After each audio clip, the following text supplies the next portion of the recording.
Hello, friends. Happy Saturday. I almost said Sunday and would have cried because Almost I don't just want to skipped go into the back to future. work. I don't want to go back to work on Monday.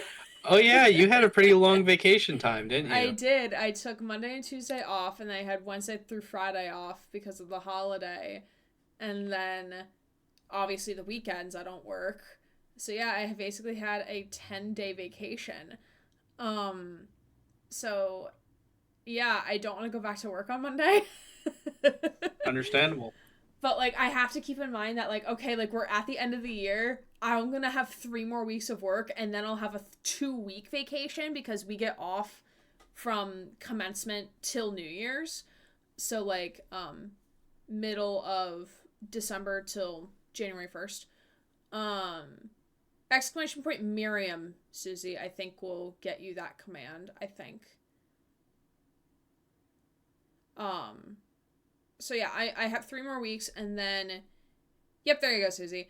Um then I'll have 2 weeks off, and then when we come back from that break, we're gonna be basically hitting the ground running and crying because no one thought of the schedule in a good way. So basically when Martin Luther King Day falls, because it's of course it's always the third Monday in January, that Tuesday, the 16th, is when we start spring semester, which is like a week earlier than normal. So, we're gonna cry. It's gonna be great.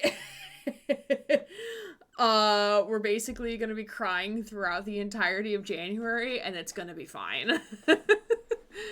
um, but hopefully next semester I won't be as busy with like orientation stuff, because like I did like the bulk of the work this season.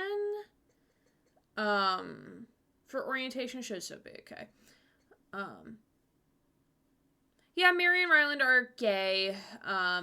Ryland probably leans more pansexual with his orientation, but yeah, they're in a polykill together, with Connor 60. Um, but yes. But hi, friends. Hi, Mary. Hello, Frosty. Hello. Why couldn't the user be found? Bot, are you okay? I'm confused why you did that. That's weird. Anyway. Welcome, friends, to another episode of Great Ace Attorney Chronicles. We are 40 streams in to this game. Yeah? 4-0. So we've been here quite a while. It has been a time. It has been a time. We've played almost 128 hours of this game. Granted, it is 2 games come into 1, so you do have to factor that in. But it's been a journey, and we're nowhere near done. I'm estimating probably another 15 to 20 streams. That's my estimate. I hope we at least reach the 50 mark. I think we will. Oh yeah, I think we will. I think we'll definitely hit 50. Which will, I mean, this is already surpassed. This is the most, the longest series I have on my channel. I hope 69. So you're hoping for 29 more streams, Susie. 29 more streams of this, of this content. She just wants it for the sex number. That's all she wants it for. As long as you don't hit 101, because 100 is how many, videos you can have in a collection on Twitch for some reason. I'm doubtful we'll get to 100. I appreciate you wanting 100 from both me and Yes. from Gray here, though. I do appreciate that There's definitely other games sentiment. we're gonna play. There's definitely other games. So that like after we finish this game, this is not the end of Aaron Gray and Grant doing voiceover acting and being shenanigan and doing shenanigan stuff. That's not the end of it.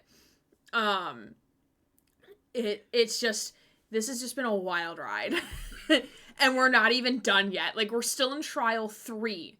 We're still in the 3rd investigation of the second game. Like there's 2 more after this. And like, if Danganronpa has taught me anything, like, each one gets longer than the last. Both the game length and the trial length. So the last trial of the second game is probably going to be the longest out of all of them, if experience has taught me anything. Probably, no Hi, doubt. Sharis, welcome. But I appreciate you all being here. We do have a lot going on for the month of December. As you may have seen during the starting soon screen and what you'll see during the BRB screen, because I have my little announcements panel somewhere over the bottom right-hand corner. We got a lot of stuff coming up. The dates might change, but I wanted to start throwing dates out there because it depends on what Grant is doing on certain Saturdays. Yeah. Which I obviously cannot pressure Grant and his family to figure out what the fuck they're doing for the holidays, like, a month in advance. It's really, it's hard for me to say what we're going to be doing. Yeah, so those dates are pretty tentative right now. It might fall on the Friday, it might fall on the Saturday, depending on if Grant and I are actually going to be doing Great Ace that weekend or not. So bear with me. So things upcoming will be a holiday movie watch in the Discord server. If you ask me for a date off the top of my head, I don't know, refer to the Discord. I don't fucking remember right now. We're gonna do an end of the year, like my State of the Brand end of the year recap, which will also be game trivia night, which is something new we're doing this year, which I think is gonna be a lot of fun. No prizes are involved, but you get bragging rights for if you win, which I think is still pretty decent. Let's see, what else do we got? Oh, we're gonna do a P.O. Box unboxing. PO unboxing, depending on how many gifties I get sent in the mail, but if you don't send me anything, that's totally cool. I figured I'd just set, like, a separate date aside depending on how much I receive, but that remains to be seen. Then, what else? I think those are the big three. Oh, and then on this Monday, we're gonna do a charity stream. For Star Thrower Group, which is a nonprofit organization that helps adults with disabilities, like, live their best lives to the extent of what their disability allows them to do, which I think is pretty awesome. And I have a lot of feelings about that organization, which I can't wait to talk to you all about. And I'll be on Monday. Before Monday, so tomorrow night, Sunday, did you know that the day in between Saturday and Monday was Sunday? Who would have thought? Sunday. I found new information. I know, right? The more you know. Sunday is going to be the continuation of Hellblade Senua's Sacrifice. Monday, like I said, was going to be the charity stream, and we're going to play more Rain on Your Parade because I think everyone in my sub-only chat really wants more Rain on Your Parade after playing it on Thursday. So that's what we're going to do. We're going to play more of that really cute, wholesome, chaotic, cozy vibe game. It's going to be great. Thursday, we're bringing back Mass Effect. And then next Saturday, pending that nothing catastrophic happens between now and next week, is going to be more Great Ace Attorney, and that is most likely going to be a trial day, which makes me excited, because I love trial days. They're so much fun, because we get Judge, we get the witnesses who are just a vibe, and it's great, and we get Von Zeeks. Like, what more could you ask for, honestly? But yeah, I hope y'all have been well. I hope y'all's weekends have been treating you goodly with the goodliest of vibes. And yeah, I think we're ready to get started. I'm gonna load up game here. I'm gonna eventually share the screen with Grant in a second when the game populates my screen at some point. There it is.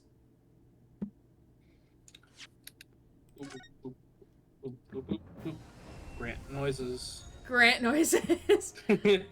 so we need a sweet game recap because a lot of shit happened last week. And we're about to get into even more shit this week.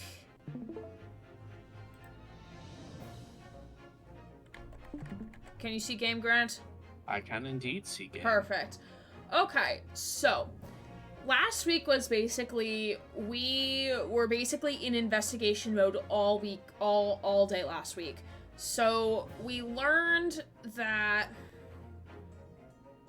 oh god, Oh, is it snowing where you are? Oh, I love that for you. We might get snow this year because of the La Nina effect, or El Nino. I forget which one is more strong this year. But yeah, we might get snow this year, which would be kind of fun. I would like to have a genuine snow day, because last year we got nothing. No delays, no snow days, no nothing. Even if it's just like me working remotely on an in-person day, that would make me happy. That would just make me so happy. Ooh, my arms hurt from going to the gym. So last week we got a lot of information. I was so happy we had snow for a week last year. Oh, nice, nice. Yeah, it's the issue with, like, I don't live, like, that far south, but, like, I mean, Grant lives further south than me. So if y'all got snow, I think I would be very concerned about everything if you got snow. It's getting a bit chilly here. I mean, Chile's not snow, though. Chile's not snow. We very rarely get snow. We did get a really bad blizzard a couple years ago that I remember, but, yeah. Well, blizzard doesn't necessarily mean, like, a snowstorm. Because, okay, so here's weather facts with Gray. All right, is everyone ready? So, a blizzard doesn't necessarily mean a snowstorm. A blizzard usually does have snow, but it does not mean, like, a snowstorm. A blizzard usually has to have 3 conditions met. The winds have to be above a certain speed, which I think is like 40 miles an hour. The visibility has to be below a certain visibility. And the duration of said conditions have to be more than a certain amount of time. That's what makes a blizzard a blizzard. So it doesn't have to be like a lot of snow. Usually it is. Sometimes it's not. But given all of that, if it meets the certain conditions, it will be a blizzard. Weather facts with Gray. Yeah. And you didn't have to pay 50,000 channel points for that either. I had snow one day. It was gone in hours. Weather fact, water is wet. I was supposed to put rain, but yeah. That, you know what, that makes sense. Weather fact, the sun is a deadly laser. Sun is a deadly laser. Apparently for a white Christmas to count, all it has to do is just snow a little and it counts. No, that's incorrect in my book. That is fake news. Also, I always forget that, like, the UK is, like, north of me, which just boggles my mind. Like, I always think it's, like, oh, it's, like, parallel across the map. No, it's not. I have actually a fun moose fact if you want to hear it. Sure. Essentially, moose are megafauna, and sometimes they actually swim down to eat seaweed, meaning that they are actually a natural predator for killer whales. Interesting. Or natural prey, I mean. Interesting. I would not have known that. Interesting. Yeah. There was a video not too long ago of a diver that unfortunately saw an incident of a moose trying to go across water and a killer whale finding it. So yeah. Oopsies. Yes. Oops. Of course, the diver was terrified, thinking the whale was going for him, but fortunately, we are not big enough for that. Yeah. Yeah. But, yes, so game recap. So, we first started off talking to our client who is dumber than rocks, honestly. I don't know how the fuck he got a degree in science. I probably could have gotten a degree in science, and my brain does not do the sciences or the math. So, like... He has the passion, but he does not have the brains. I don't know. I keep wanting to call him Dr. Doofenshmirtz, but that's not his name. Hairbrain, that's his name. Hairbrain. It all started when I was born. I had to call myself dumb, but he's dumber. No, Susie, you're not dumb. You are smart. And accept my compliment. Please. And then we went to go speak with Strongheart, who gave us permission to access the crime scene to look around. We also met the coroner, who has a child who wanted to cut us open because apparently the child has never seen what an Eastern person looks like on the inside, Which, spoiler alert, we're all the same on the inside. Our organs just might look a little different depending on what you actually ingest. I.e., like, if you smoke a lot, like, your lungs might look different than someone who doesn't smoke. But regardless, it's all the same shit in there. So that was weird. That was a moment in time. We then went back to the crime scene. Lestrade now has a police puppy, a police pupper, who's a little cutie patootie, and we love him. He was able to sniff out the scent to where we are currently now in this opening scene. But we went to go explore the crime scene once more. Von Zieks was there. We told him about his brother, and he's like, alright, you gotta fuck off now because they're gonna show up at any minute. And I don't want to talk to you anymore. Grant's first reaction to a child was incredible. It's a child! Oh god, that was a good moment. So then we left. We went to go find Sholmes, who was doing the Sholmesy Sholmes things of pretending to be a wax figure. And we found out about that Enoch Drebber, who is the engineer behind the experiment that went wrong, was actually the one who found this mysterious professor serial killer in the graveyard.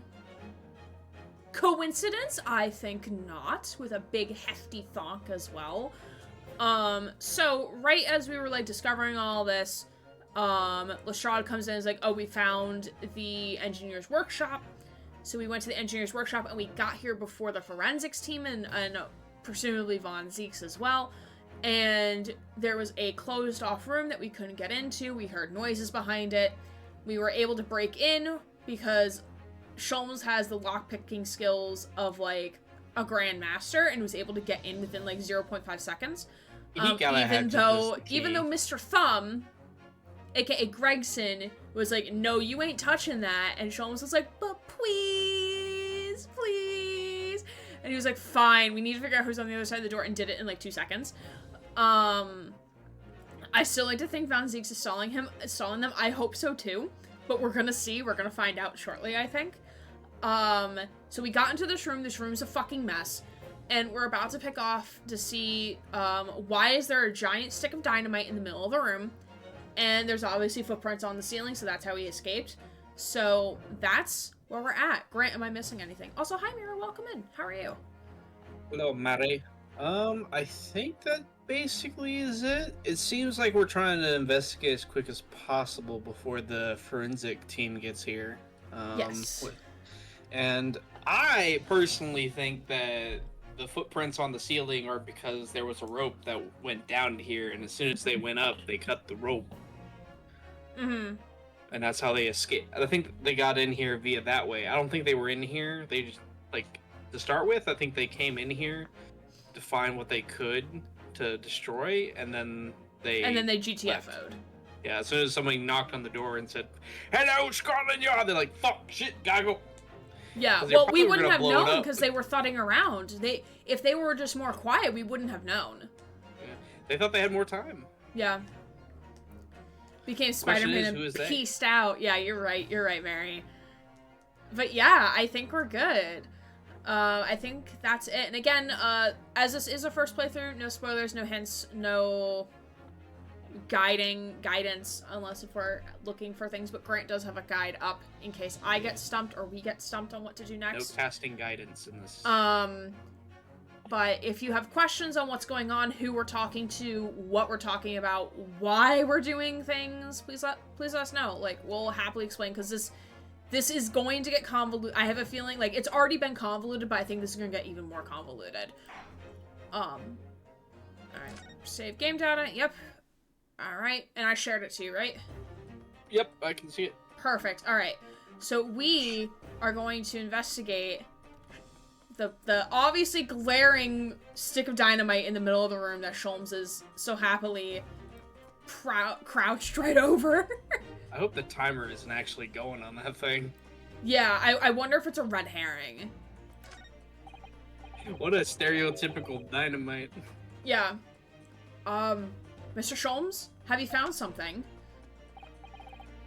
Ah, Mr. Naruto, yes, in point of fact, something rather fascinating. What do you make of this? That's a bomb. Let's see. I've never seen anything like it before. Looks like a bundle of thick cigars wrapped up in a large... Miss Sato, what's the matter? That's a... Surely that's a time bomb, isn't it? What? What'd you say? A time bomb?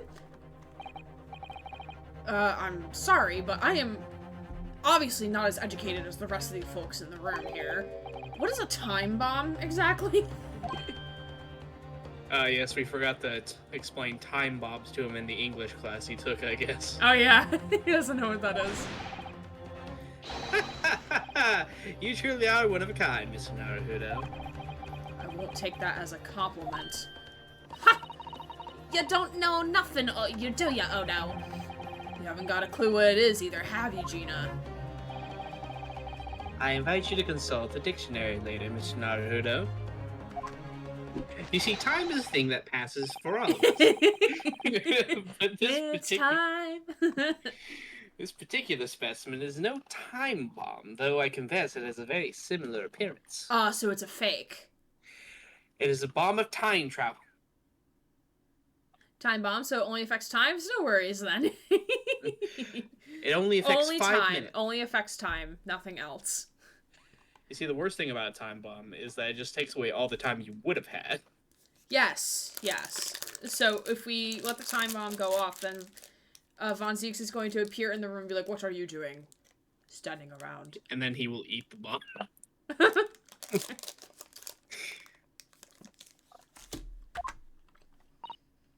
Oh, well, thank goodness. But then, what is it? I see. So that's it. I have no idea either.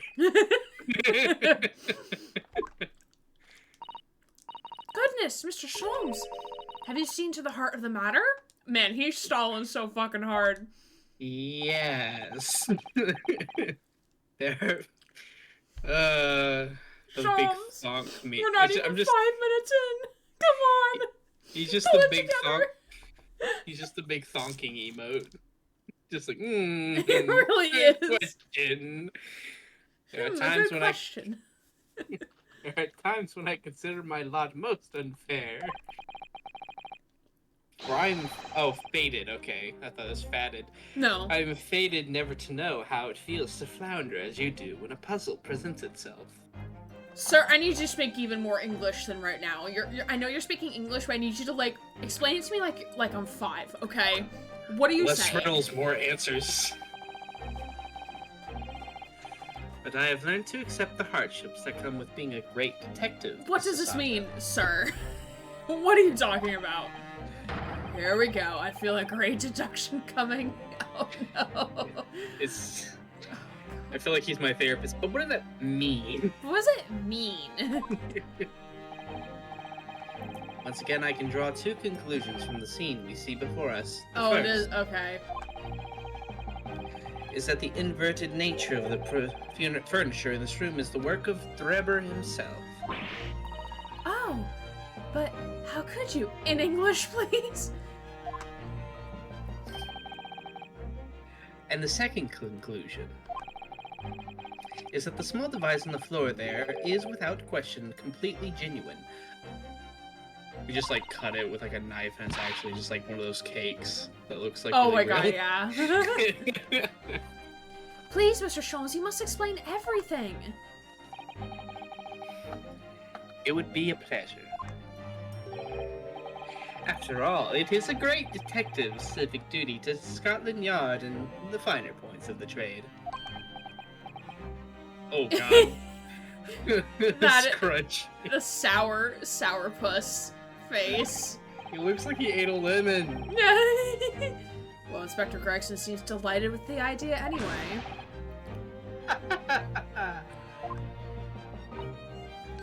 Oh, you deflected the inspector's glare with such fortitude there, Mr. Sholmes. Well done. She is crushing so hard. She is so smitten. You can tell she's been gone for 6 months. I thought about you the whole time, Sholmes. You're too kind, my dear madam. I hereby dedicate this great deduction to you. No, please don't do that. She's gonna faint. Kindly stand just there, Mrs. Sato, as I use you for my deductions. Oh, yes, I'd be delighted. Damn. She's into it, I guess. I guess when you take someone on a date and you deduct all over them. Yes. So, shall we begin? Once again, Herlock Sholmes is proud to present his Logic and Reasoning Spectacular. Right. Great deduction, the game is afoot. Topic 1. Flipped furniture. It's plain to see that this room is in complete disarray. The bed, the table, the chairs, the lamp, everything is upside down. Oh, is he gonna say the room flipped? Obviously, gravity did this. Yes. Almost as if every item in the room had, until recently, been happily positioned on the ceiling. Oh god, is he gonna say the room was originally upside down to begin with? Hi, Sammy. Oh. How are you? Welcome. He's trying to say that because of the footprints on the ceiling. Okay. Yeah, he's going to. Does he have deduct tape for those extra saucy deductions? I can see that you have very nice hips, Sato. Before falling straight down onto the floor. Every item in the room is on the ceiling. Are you suggesting that? Indeed, the key here. Oh, there's a thing over there. Oh yeah, there's a safe code there. Combination. Interesting. That's what they were looking for. Is gravity. You called it. You called it. It's gravity. Easily. What we thought was upside down was really us all along. It would appear the technology has at last succeeded in freeing us from the great pull of the Earth. Oh god. The gravity in this room was reversed and then suddenly restored to normality. Goodness.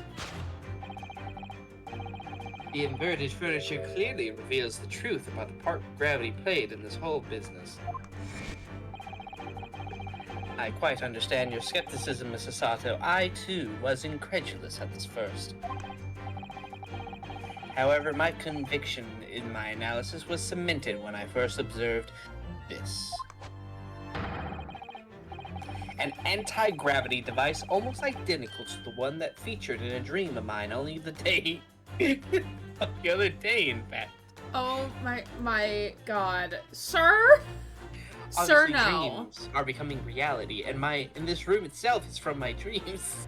Jesus Christ, sir. When in doubt, blame gravity. Yes. Glad to hear you're doing good, Sammy. Glad to have you here. You see, I didn't spill that. Gravity took that to the floor. Yes. Just reverse gravity them out. But why does it have a clock on it? A most relevant question indeed. That is a timing device that controls when the gravity direction will switch. There was clearly a requirement for the engineer to be able to restore normal gravity automatically. Yes, it's gravity's fault. It's gravity's fault when I can't get out of bed in the morning to do work. That is gravity's fault. It's making me stay. It's a gravitational pull for my bed. I can't even. And the commotion we heard earlier from the other side of the door was the moment that restoration occurred. No. Incorrect.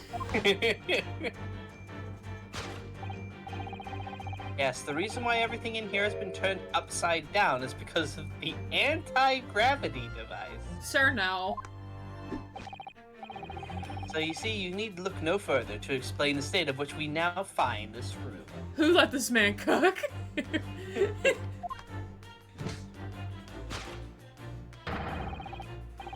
The direction in which gravity acts in here was reversed by Mr. Drebber, before being restored to normality in an automatic fashion sometime later by the timer device. I've witnessed precisely the scene in a dream I once had when I fell out of bed. Ah, yes. Perfect. Great. Awesome. Alright, flip furniture conclusion because gravity was reversed. Yes, it was gravity that tripped me on that flat surface. Alright, so missing engineers topic number 2. Now, let us consider the next conundrum. What was our engineer's friend's aim?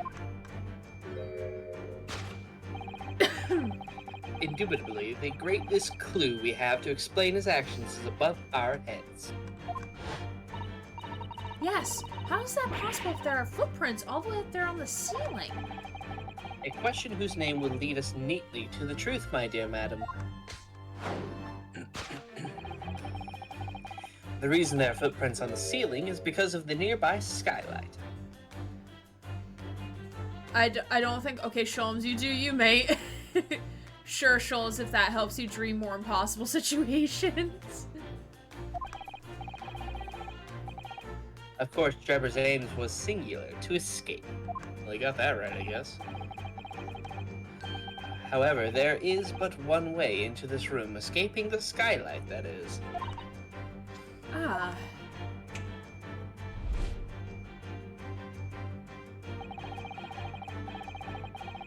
By inverting the gravity in here, Drebber was able to fall conveniently to the ceiling and make his escape via the otherwise inaccessible skylight, leaving those footprints behind on the way. But the ceiling in here is very high, Mr. Sholmes. If the gravity reversal was sudden, wouldn't Mr. Drebber have fallen up to the ceiling rather violently? Falling up is both scientifically and philosophically a rather interesting concept, I feel. How philosophically? Yeah, how Sir? But the man was cornered with nowhere to run, so escape through the skylight was his only option through the anti-gravity device in which he finds himself.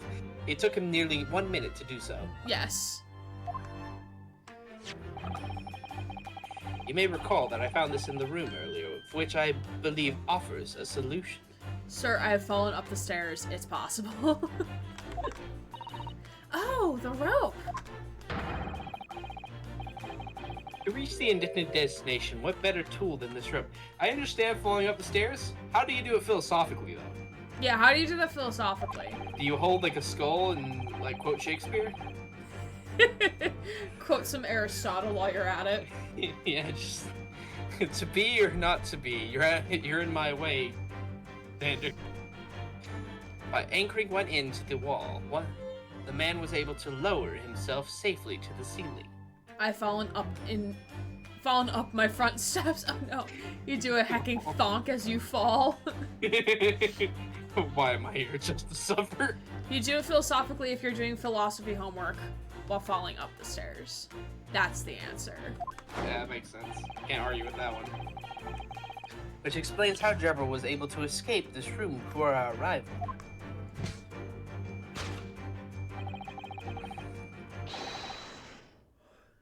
He reversed the pull of gravity and fled via the skylight.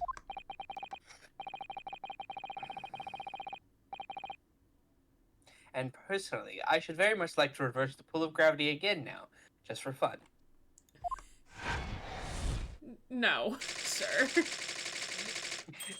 It's gonna be very disappointed when it's not actually that. Thus concludes Sherlock Holmes' great deduction of this topsy-turvy puzzle. He's gonna set that bomb off if we don't stop him. Yeah, he's going to, yeah. We need to change this deduction before he sets us all off. Gregson is, not happy. She's not paying attention. It's a pupper. It's understandable. And she is so smitten right now. Gravity. She's completely spellbound. Mr. Sholmes, pick me, I have a question, Mr. Sholmes, pick me. There's just one thing that troubles me. I would expect nothing less. You're destined to be troubled by just one thing for the rest of your life. Jesus Are fucking you Christ. roasting me right now? I don't need these negative thoughts, I don't Sholmes. need these vibes. Okay, so how did London even survive with his detective skills? We don't know. It survived. Are you sure? Are you sure? Are people living there happily now? Gregson was too stunned to speak. I think Runosake is in the same boat. Maybe he should keep the job as a waxer. The thing is such a thing actually possible? An anti-gravity device, I mean. No. I would say that with man's current scientific knowledge at the turn of the 20th century, no. It's more possible than instantaneous kinesis. Oh, it's no more possible. It's no more possible. Kinesis. But we proved that wasn't a thing. Yeah, exactly. So are we gonna... Objection! We proved that wasn't a thing. But your whole deduction hinges on it. Ah, but my dear fellow, I am never wrong. When you've eliminated the impossible, whatever remains must be the truth. No, don't you Occam's razor don't me. quote Star Trek here, bro. No. Don't you Occam's razor me. No, that's not the quote. If all possibilities seem impossible, then whatever is, I forget what the name of the Occam's razor quote is, to be honest. It seems most likely, or something like that. It must be true. However improbable it may seem. Wait, I'm finding the quote. Ah, okay.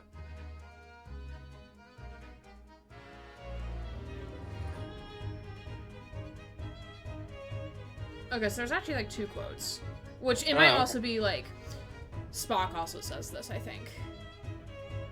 Yes, Spock also says this.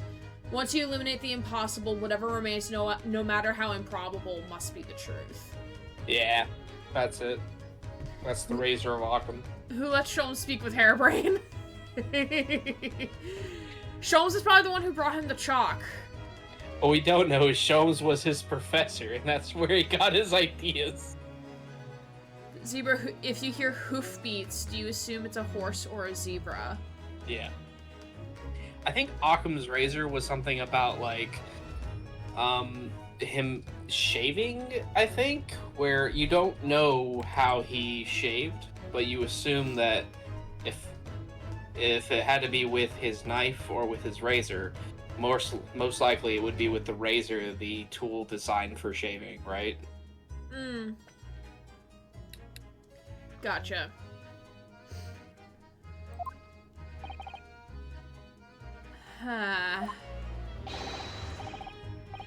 It's a marvelous line, wouldn't you agree? One of my most endearing, that I totally did not steal a trademark. I had Iris come up with the exact phrasing. My original was clumsy. Yes, I have a feeling I've read it in something that Mrs. Sato let me once. Objection! Oh! She objected! Look at her go! Sato sounds way different than I thought she would. I know, right? Actually, there is one thing, Mr. Sholmes. Ah, the spell's broken at last. The rope you found on the floor, wasn't it? Indeed it was, in lonely coils near the wall. But if Mr. Drebber had used it to escape in the way you described, wouldn't it still be tied to the wall?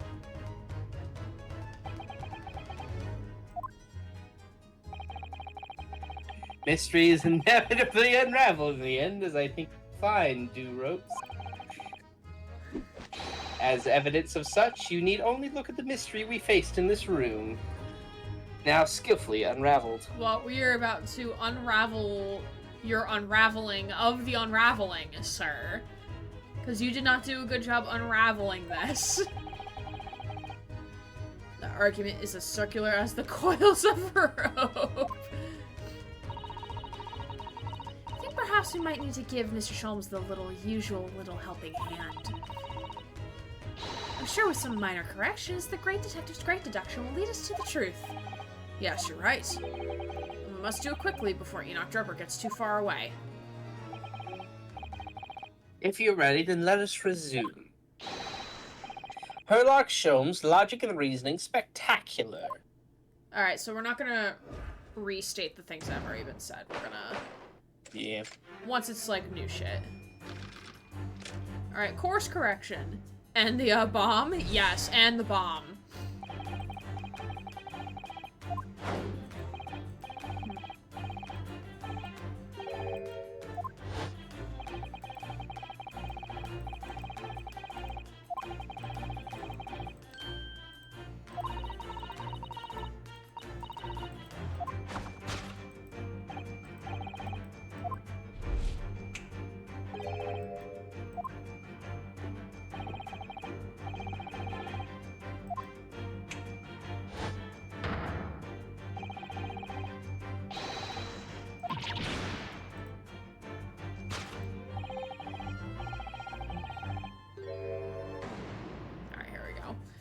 Also, I was trying to think of who Susato sounds like, and I realized it's freaking Princess Peach! Oh no! Or, you know, he somehow sets the bomb off, yes. To think gravity could have been reversed in this very room. I find the whole thing utterly enthralling. Only Mr. Sholmes could conceive of such an explanation. But the man himself admitted it was a scientific impossibility, so... Yes, you're quite right. We must completely discount the idea at once. Ooh, that's unusually merciless of you, Susato. When you have eliminated the impossible, whatever remains must be the truth. The great detective himself said so, didn't he? While refusing to part with his dreams of anti-gravity devices. Yes, I suppose so. A stubborn man. Well, let's see if examining this topsy-turvy scene a little more closely reveals some proof that shows exactly what the gravity in this room was or wasn't doing. I know you really want to present the code combination, but that apparently isn't. No, because we can't even look at that. This is all of our view can be. Oh my god, okay. I see it. Oh wait, what here breaks the laws of Sholmesian gravity theory? Sholmesian gravity theory. I didn't see that, but I did see the answer. Oh my god. Oh, it's the flower vase. Yeah. Because the flower vase is still upright. Because if gravity got turned off, it would have just been like, crash. Yeah. Break into pieces, you lonely bastard. Well, I wasn't expecting to find a pretty bunch of flowers in here, that's for sure. Ah, look at that. I know, that slender little vase looks like it's about to topple at any moment, but the flowers are thriving. It's very pretty flowers, actually. Somehow makes you think of the fragility of life, wouldn't you say? Not time for philosophy. To be honest, Mr. Naruhodo, something else about it made a rather deep impression with me. Alright, and we're gonna present. It reminded me of the fragility of life, like it reminded me of how this doesn't make any sense. Yes. The upright vase clearly reveals the truth about the part gravity played in this whole business.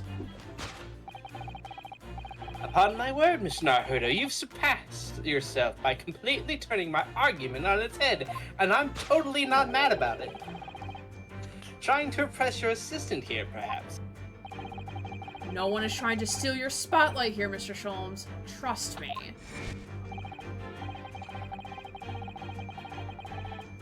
As you rightly say, though, it appears at first glance that all the furniture in the room is upside down. This unassuming slender vase is standing keenly to attention. And unlike the large safe, there is nothing asphyxiating it to the floor. It's the exception that breaks the rule. In short, much as it pains me, the gravity in this room was never inverted at all! Oh, Jesus fucking Christ, Sholmes. At least you admitted it? Question mark? Yeah, at least you admitted it, I guess? My deepest sympathies for your loss. he's so badly wished it was a thing. Aw, poor Sholmes. He was about to set off the bomb trying to do poor that. Mr. Sholmes. No, not pour him anything. No. He lied to us. You don't pour him. He does not have the brain cell at the moment, unfortunately. But the show must go on, so let us continue with our deductions.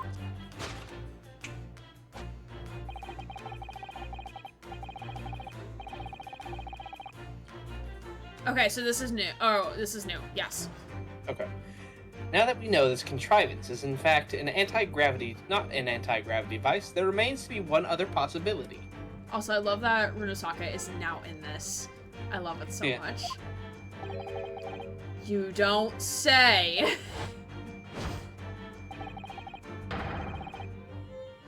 Someone deliberately turned over every piece of furniture in here. Which might sound obvious, but leaves one mystery very much unsolved. Namely, why would anyone choose to do that?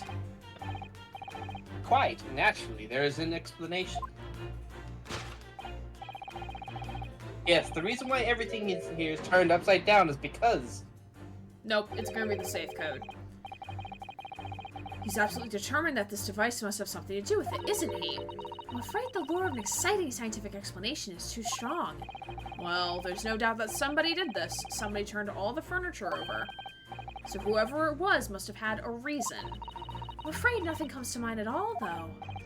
Well, let's look around and see if the answer presents itself. And it's gonna be the safe code right there. Right? Yep. Take that!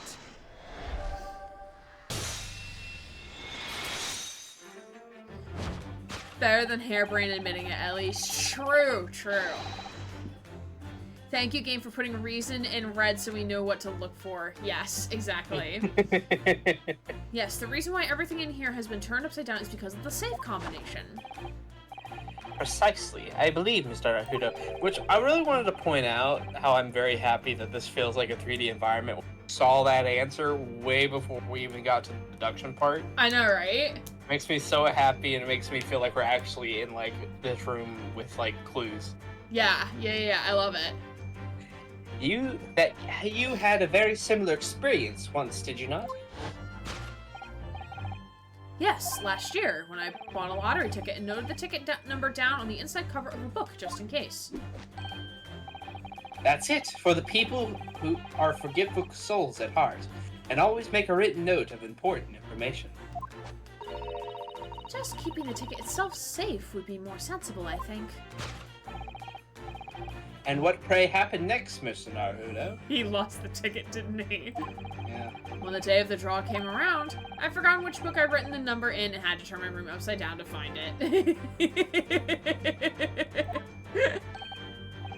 That's it. For people are forgetful souls at heart and always forget where they've noted things down. That's me. That's me. Don't call me out, Sholmes, because that's me. Not if you always know things in the same place. In the book that she keeps inside her kimono. It also makes it extremely susceptible to being stolen for your information. Very true. I actually won the second prize, you know. And I didn't give anything for you. I couldn't remember which magazine I slipped the ticket info into, so I had to turn it. Thank you, Mr. Harder, but I do believe I proved my point now. Please shut up, the spotlight is gone. His eyes are just going haywire over here. It's like the dark, it has come. Where's the light?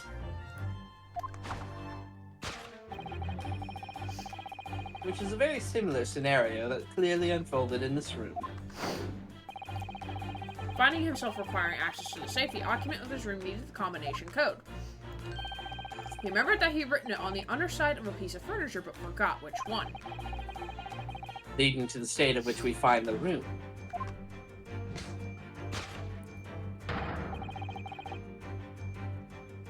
Yes, Mr. Drebber overturned all the furniture in here in a desperate hurry to locate the combination code that would unlock the safe that we now have. Yep. To find the safe combination. Yay! Solved. Next one. Go for 2! Yay!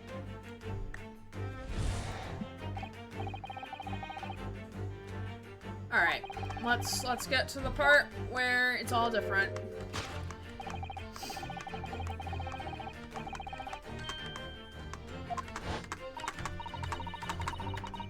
Yes, I'm just pressing enter hoping it goes faster, but it does not go faster. You're pressing it to the beat of the music. I'm a musician, what do you want from me?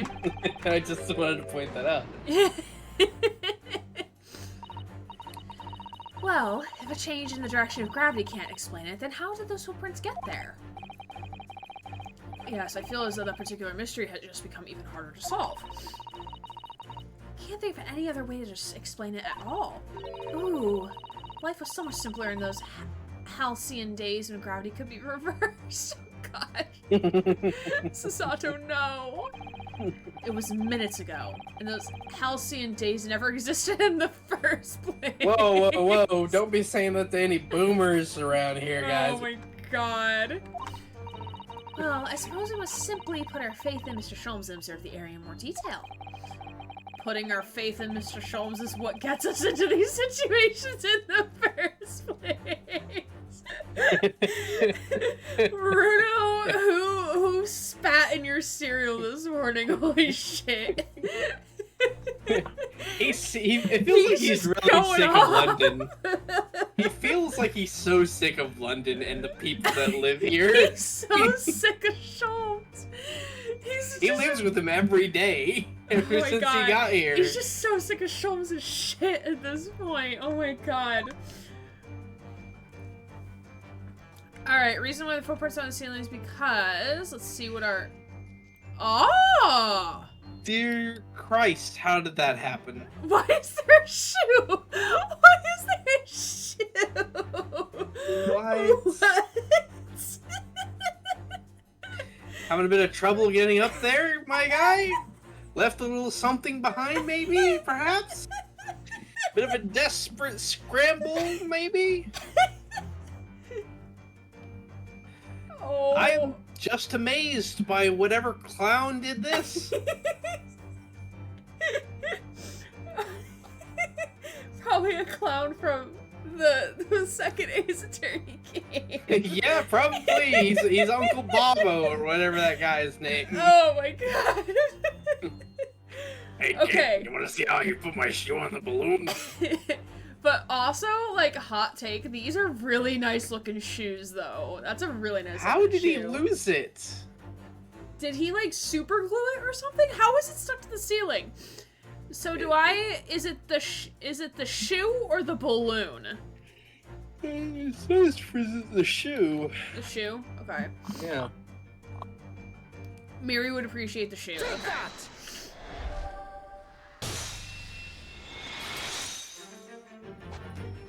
What kind of black magic is this? The reason there are footprints on the ceiling is because of the nearby shoe. And on closer inspection, there are clearly footprints all over the balloon as well. Who wants biscuits and gravy? I made enough for everyone. Ooh, I'll take some. Thank you, I'll Oz. take the gravy. Just the Maybe gravy? biscuits. It depends on what kind of gravy it is, to be honest. Probably American gravy. I meant, like, is it brown or white gravy? Oh, that is a good question. That's a good question. Is it brown or white gravy? Oz. If it's brown, I'll take it. No questions asked. In other words, the aim was never the skylight at all, but the balloon. But why? Why? Questions science still can't answer. But for what purpose? White gravy with sausage. Aw, sad. I'll try it. Thank you. As a Brit, I'll try a tiny bit. A green balloon, yes, because that's what's important. Yeah, the color. Yes. If it was a blue balloon, all questions would be answered. Yes. What seems somewhat familiar data?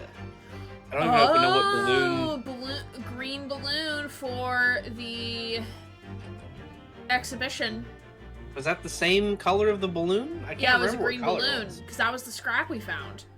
Oh, The scrap it was must have green. been. See? You're right. You're indeed correct, ma'am. I just didn't know we knew the color. No, we knew the color, yeah. And I think also the kid testified that it was green in court, but then couldn't, like, because the photo was in black and white, so he couldn't There's a lot of things that... Go ahead. Yeah, so he couldn't actually prove it, but the kid did say, I think it was green. Yeah. There's a lot of things I remember about that kid. That is not one of them.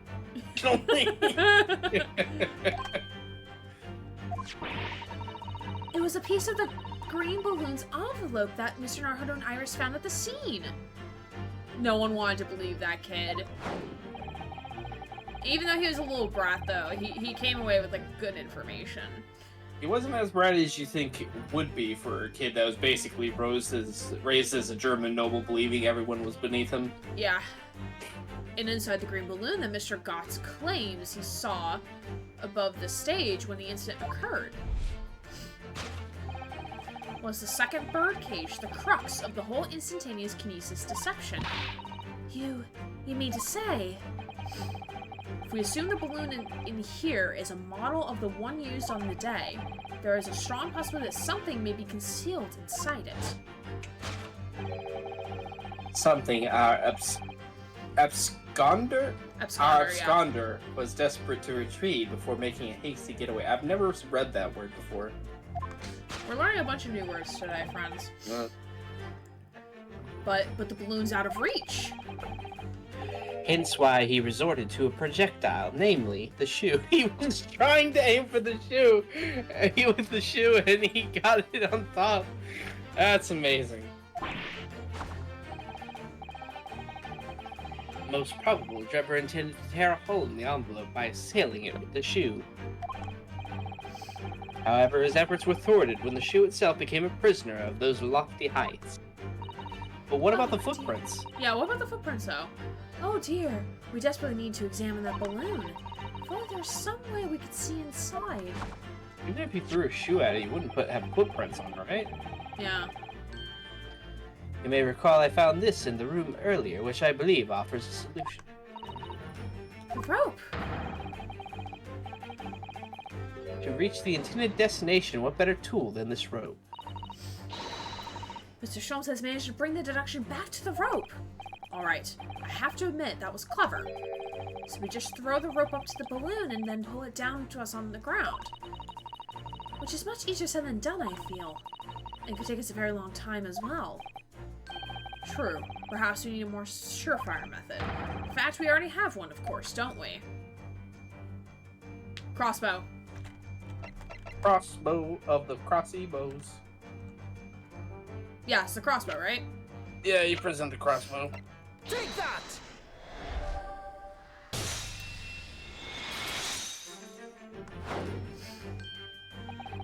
To reach the intended destination, what better tool than this crossbow? It's found at the scene, in fact, and in all likelihood belongs to Mr. Drebber. If the man had only brought it away with him that day, he could have avoided losing a shoe at such a critical time as this. Also, Runo's sword will suffice too. Yeah, true. But do you really trust Runosuke throwing a sword? Or standing on his tippy toes trying to get it? Yeah. So, shall we? Your curiosity is deeply stirred, no doubt, my dear fellows. What is that Enoch Drebber is hidden away inside that balloon?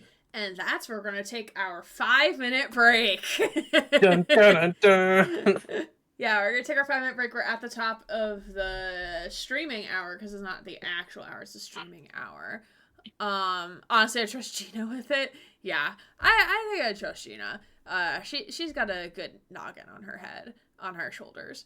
But anyway, we'll be back in 5 minutes to see what is inside this balloon. And we'll be back then, friends. So make sure to take care of yourselves, and we'll see you soon. Hello, friends. Welcome on back. We are at a pivotal moment of this investigation, so I appreciate you all being here very so much. Just a reminder of the upcoming schedule this week. Sunday, so tomorrow, is going to be the continuation of Hellblade: Senua's Sacrifice. Monday is going to be our Giving Tuesday charity stream, and we're going to be playing some Rain on Your Parade. Thursday is going to be the continuation of Mass Effect, and then next Saturday is more Great Ace Attorney. So appreciate you all being here. Let's see what is inside this balloon. Why don't we?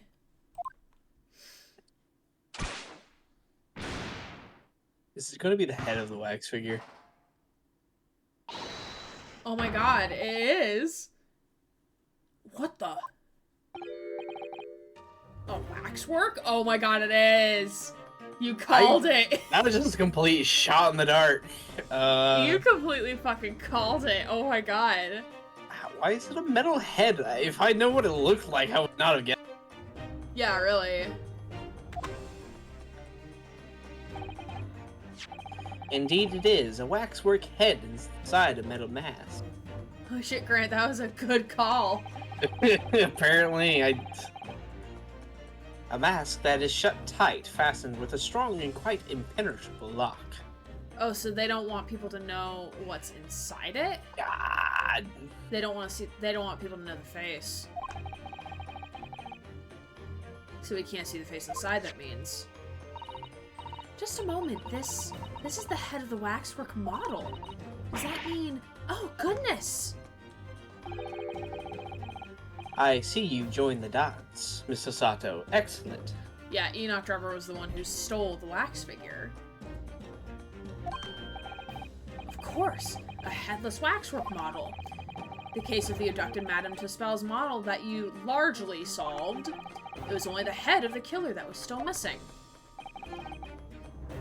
Indeed it was. But I believe Madame Tuspel's will now have to settle for a sizable account with me. This, as you have now surmised, is the head of the infamous professor. Yes. But why is it here? This conclusively confirms my suspicions. The man responsible for stealing the professor from Madame Tuspel's and returning it, sans tete, early today was none other than Enoch Drebber. Knew it. Sholmes, please, money is not the issue.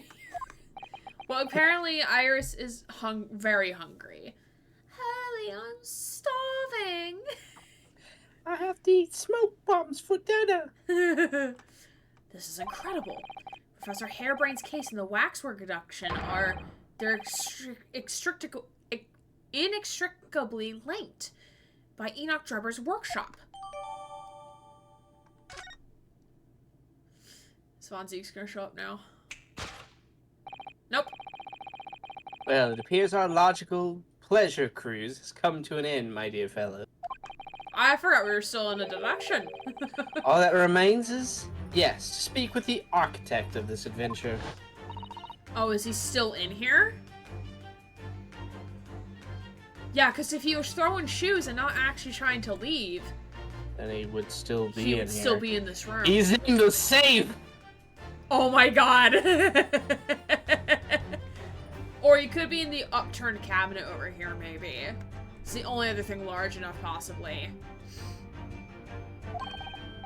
You mean Mr. Drebber? As it seems quite possible that he escaped via one of the skylight.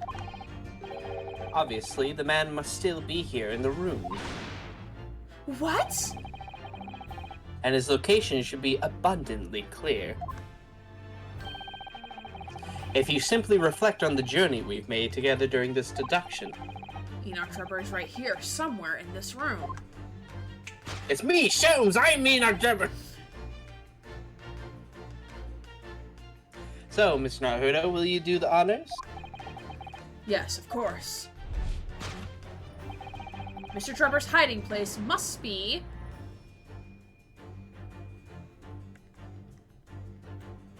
Is it actually the safe?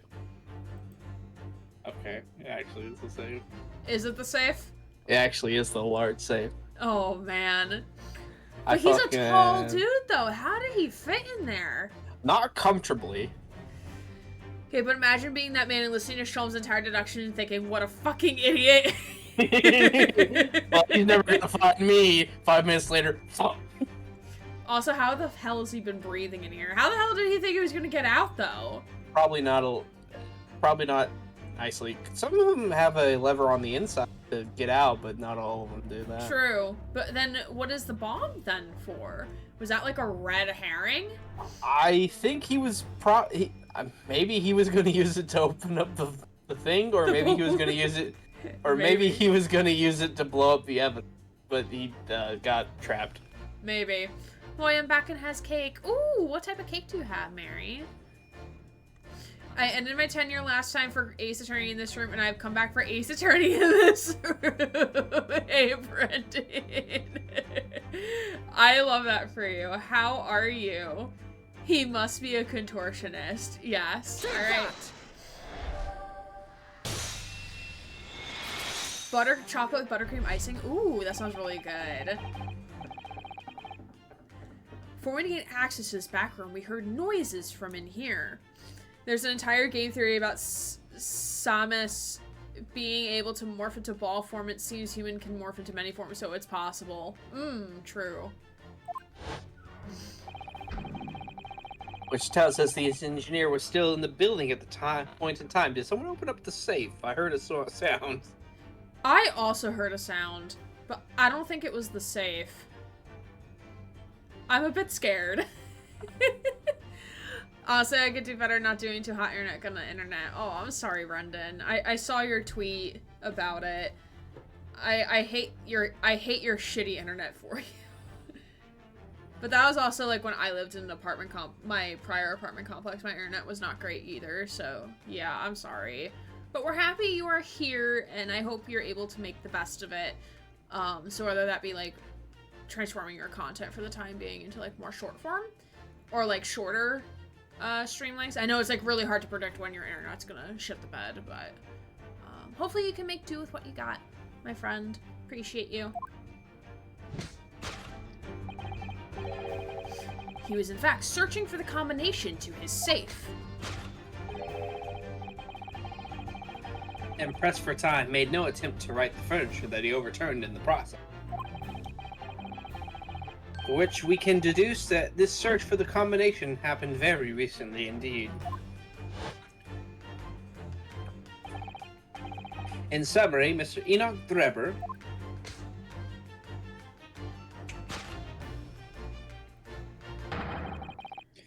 is at this very moment inside the safe. I don't even live in an apartment, I live in a big house. It's been bad for at least 2 days non-stop on them, and I'm just hoping I come back tomorrow. I hope you can too, but if not, then you can do like a lot of content offline. That is something you can do. I'm sorry if being positive is trying to help is not helping the situation. Because like I don't like seeing you say it. I don't like seeing any of my friends say it. So I always like to come up with solutions if I'm able to. So like if you're able to like do other things in the meantime, that might be that might help you still feel like you're going in the right direction, because I know like you're on the push for 1,000 followers right now, but if you're able to do like other content that can help with it, then maybe that might be something good you can do. Whoa, that Ace Attorney is ace. Good for them. Hi CD Pop, how are you? Welcome. Yes, that Ace Attorney is ace. Not confirmed though, we don't actually know, but yes, we are playing the Great Ace Attorney. It's fun. It's been very fun.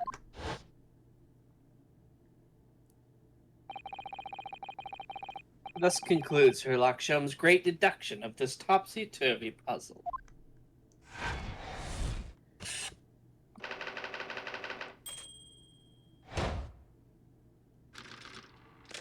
Oh man, Gregson's gonna have his gun pointed. He has a gun? So you didn't solve shit. Doing okay. Hope all is doing well in here. Yeah, we're doing good. Appreciate you asking, Sini. Yeah, it's always around this time of year. Fingers crossed. Fingers crossed for you, Brendan. But I appreciate you stopping by. Hope you can stay for a little bit if you're able to. If not, totally understandable.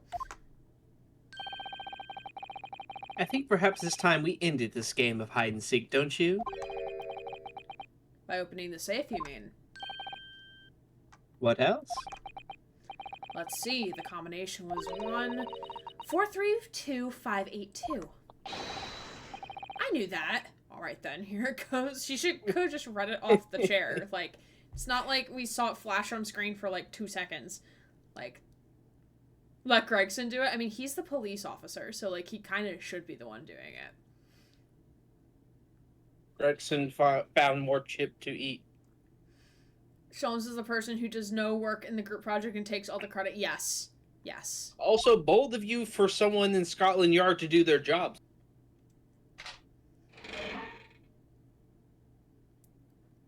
Oh, he is not comfy.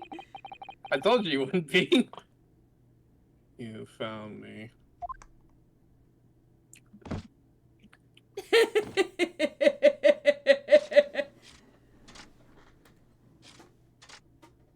Is this man like a fucking robot or some shit? What is happening right now?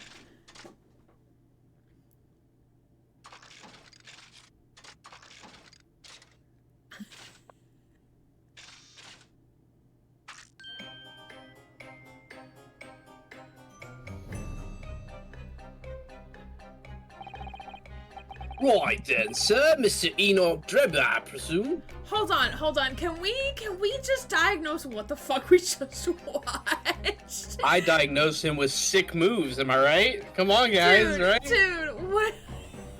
That was some good stuff, right? Come on. It was mechanical. Sephiroth. He wanted to pull out some cool-ass moves before he got handcuffed. I need to diagnose us and what the fuck. He's dancing out all the kinks from being in such a bad position in the same. Okay, you know what? That's a fair assessment. He needs oiled. Oh my god. Yeah, the mechanical sounds. Is he okay? I don't think he's okay. Oh my god. Correct. Better start talking. You tricked Professor Hairbrain with that bogus machine you built. Someone got that WD-40. I do like the mechanical hand though. I think that's pretty sick. So cool. There's no way that he did not also win that clock tower, right? Oh yeah, definitely. Yeah.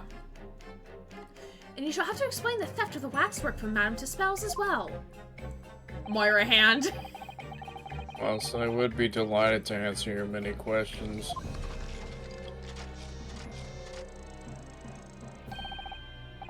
Personally, I would advise that you deactivate my little parcel first. Oh, so it is a fucking bomb. Okay, cool. Sholmes did not do his job, and Gregson did not do his job either. Holy fuck, he's Lady Gaga. Deactivate your parcel. I refer, of course, to the time bomb. I left it in a most prominent position. Yeah, and we spent like, what, 45 minutes not focused on it? Little metronome hand movements. Yeah, really. Yeah. Ah. I see. Stunned silence. You're all gearing up to die with me, then. No!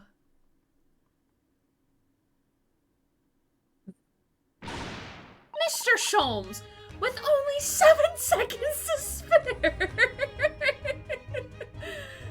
No! That was too close for comfort. I've got 1 foot in the grave already. To be fair, Sholmes thought it was gonna turn gravity. True. So, oh, you try to help us to get a killer, or get us killed. Oh yeah, the bomb that would have presumably been ticking the entire time. Yes. Mr. Sholmes' seductions can be completely life-altering, can't they? Well, my dear fellows, that was a close shave. Please tell me someone's been keeping an eye on Drebber this entire time. It better have been Gina and the puppy. Yeah. Threaten that man with your fish and chips. The resemblance to an anti-gravity device is really quite startling, I must say. Sir, those don't exist. Stop making shit up. Anti-gravity devices don't exist. Whew. I wouldn't push it, Mr. Sholmes. Alright, now we can talk to this fool. I can't tell whose theme I hate more. Do I hate Hairbrain's theme more or his theme more? I don't know. I actually kind of like his theme. I think I like it more than hairbrains, actually. What on earth happened here? You found me, haven't you? No need to screw me down any further. Everything in here is precisely what it seems. Yeah, well, you've been giving it a thorough going over, don't you worry. What fails to click with me is how you were able to locate my workshop. That I was not expecting. When I heard whistling from the other room, I knew it was time to bolt. Whistling? Ah, that would have been me. Oh! For some reason, I woke in fine fetal today. Fettle. Fetal today. Gregson, why are you mad at him? We wouldn't have come in here if it weren't for him whistling and we heard a thud. No words, just tightly squeezed chips. Clearly, I must have a screw loose, though, as I couldn't remember the combination for the safe. And another one loose, as I couldn't remember on which piece of furniture I'd written it down. We also found a rope over by the wall. Yes, I had hoped to exit through the skylight, but sadly, the rope was too short. You're talking like a robot, and I like it. I'm trying to go with the way he looks. Yeah, that's fair, that's fair, that's fair. So, I then set about searching for the combination code to open the safe. He even smiles like Moira. What we didn't know is Moira was actually a robot. I mean, she could be. And burning the incriminating blueprints, don't forget. So what part of him is human? Who knows? Hers How was much of a it piece is of robot? paper? LOL. Yeah. Also less likely to be seen, I guess. Regretfully, though, you failed to retrieve the head from the balloon rafter.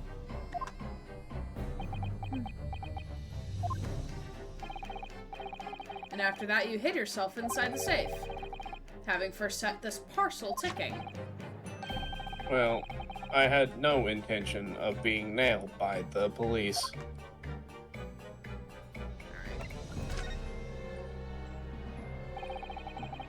Got a death wish, have you?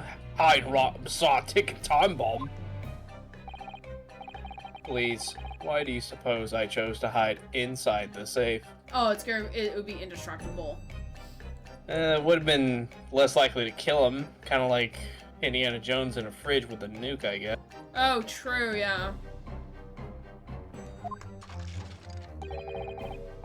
It's no ordinary safe. It's specifically designed. A dynamite explosion wouldn't leave a scratch on it. So, in fact, the safe was the only safe place. Ha! Funny. Precisely. How convenient. But once you climbed inside, you wouldn't have been able to get out. I invite you to look more closely. The safe is fitted with a handle on the inside to allow the door to be unlocked from within. Like as you said earlier, yeah. Ah, so it is. I had always intended to blow this place to smithereens in any case. I just wasn't expecting uninvited guests to come along and screw up my plans. Do you mean to say you're planning to blow us all up? No. That was unforeseen. What do you mean? Or at least I will tell the jury that if I was pressed. Most people run, you see, when they see a ticking time bomb at their feet. Julie, thank you for the lurk. Much appreciated. I calculated the time required for retreat to a safe distance and set the device accordingly. but your seemingly endless discourse in here threw a spanner in the works. You almost killed us. You know that, right? Is something wrong, Gregson? Do I have something on my face besides the usual eyes, ears, nose, and mouth? Oh my god. He's so mad. I think we have a fairly good idea of what's been going on here now.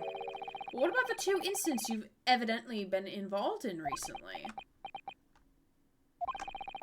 Professor Harebrain's instantaneous kinesis experiment at the Great Exhibition, and the waxwork model you stole, which this head belongs to.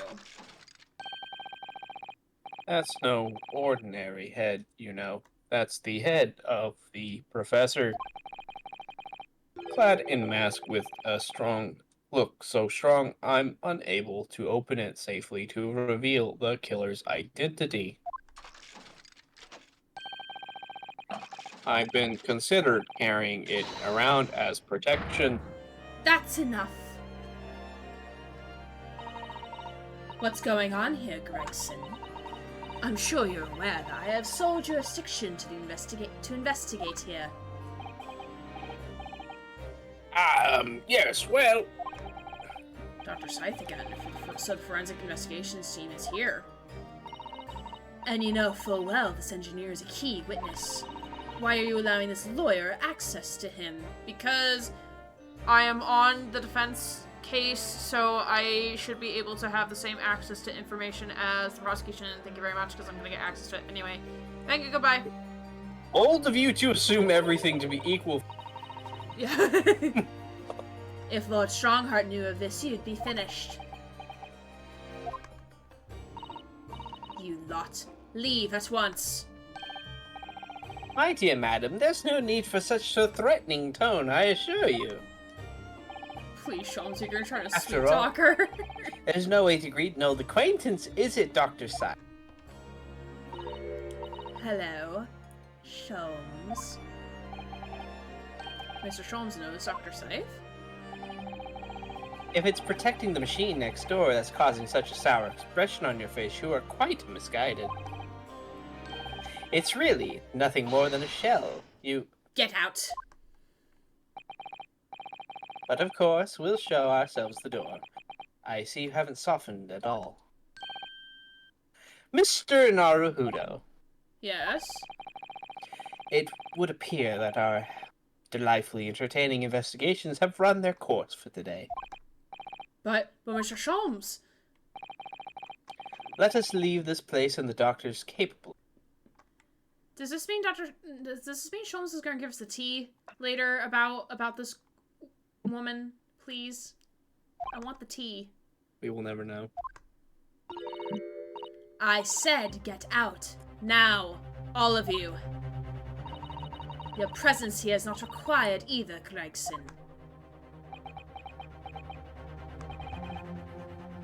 Understood. But I'll have to say one thing before I head off. If it wasn't for this lawyer and his companions, we never found this place, and the whole workshop be blown to bits. There was a time bomb set in here, and this lot disarmed. Oh, Gregson's standing up for us! Yo! Go, Gregson! Inspector.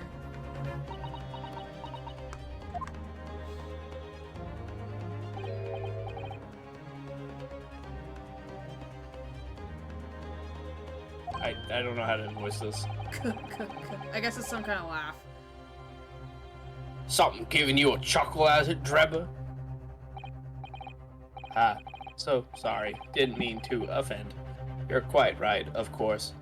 Appreciate Gregson standing up. Holy shit, I know, right? You did disarm the time bomb, didn't you? Yes. You did disarm that one. Uh-oh. Hey, what are you... That one? Yeah, you mean...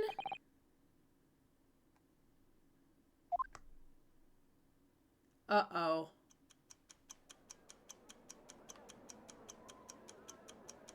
Oh,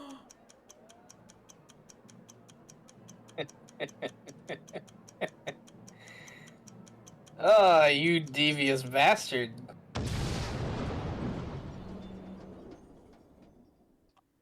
Oh my god. He's gonna get charged for fucking murder. Yeah, Rat, you came at a beautiful time. Are we getting voice acting? Yes, you're getting voice acting from the two of us. How are you? It was an hour later when we heard the Exciting news. times ahead. Everyone hydrated? Oh, thank you for the water routine, my friend.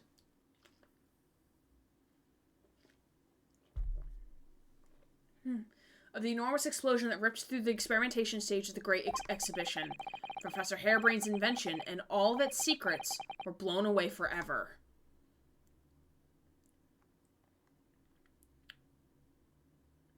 Oh, the blueprints, right? Continued. Wow. Right now. Damn. Yeah, let's save. Let's have a nice save. Trial! It's trial time! Celebrate trial. Come on. Yeah! We love trial time in this household. I love trial. Trial is so much fun. I'm good. I'm sick again, but the meds are doing their job. Oh, good. I'm glad. I'm sad to hear that you're sick, but I'm glad to hear the meds are working.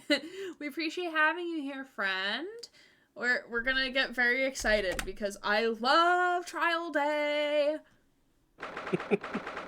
Is it because you get to see the judge? Is that why? Well, it's also like it has a lot more chance of like weird hijinks and dumb fuckery to happen. It is where the pursuit happens.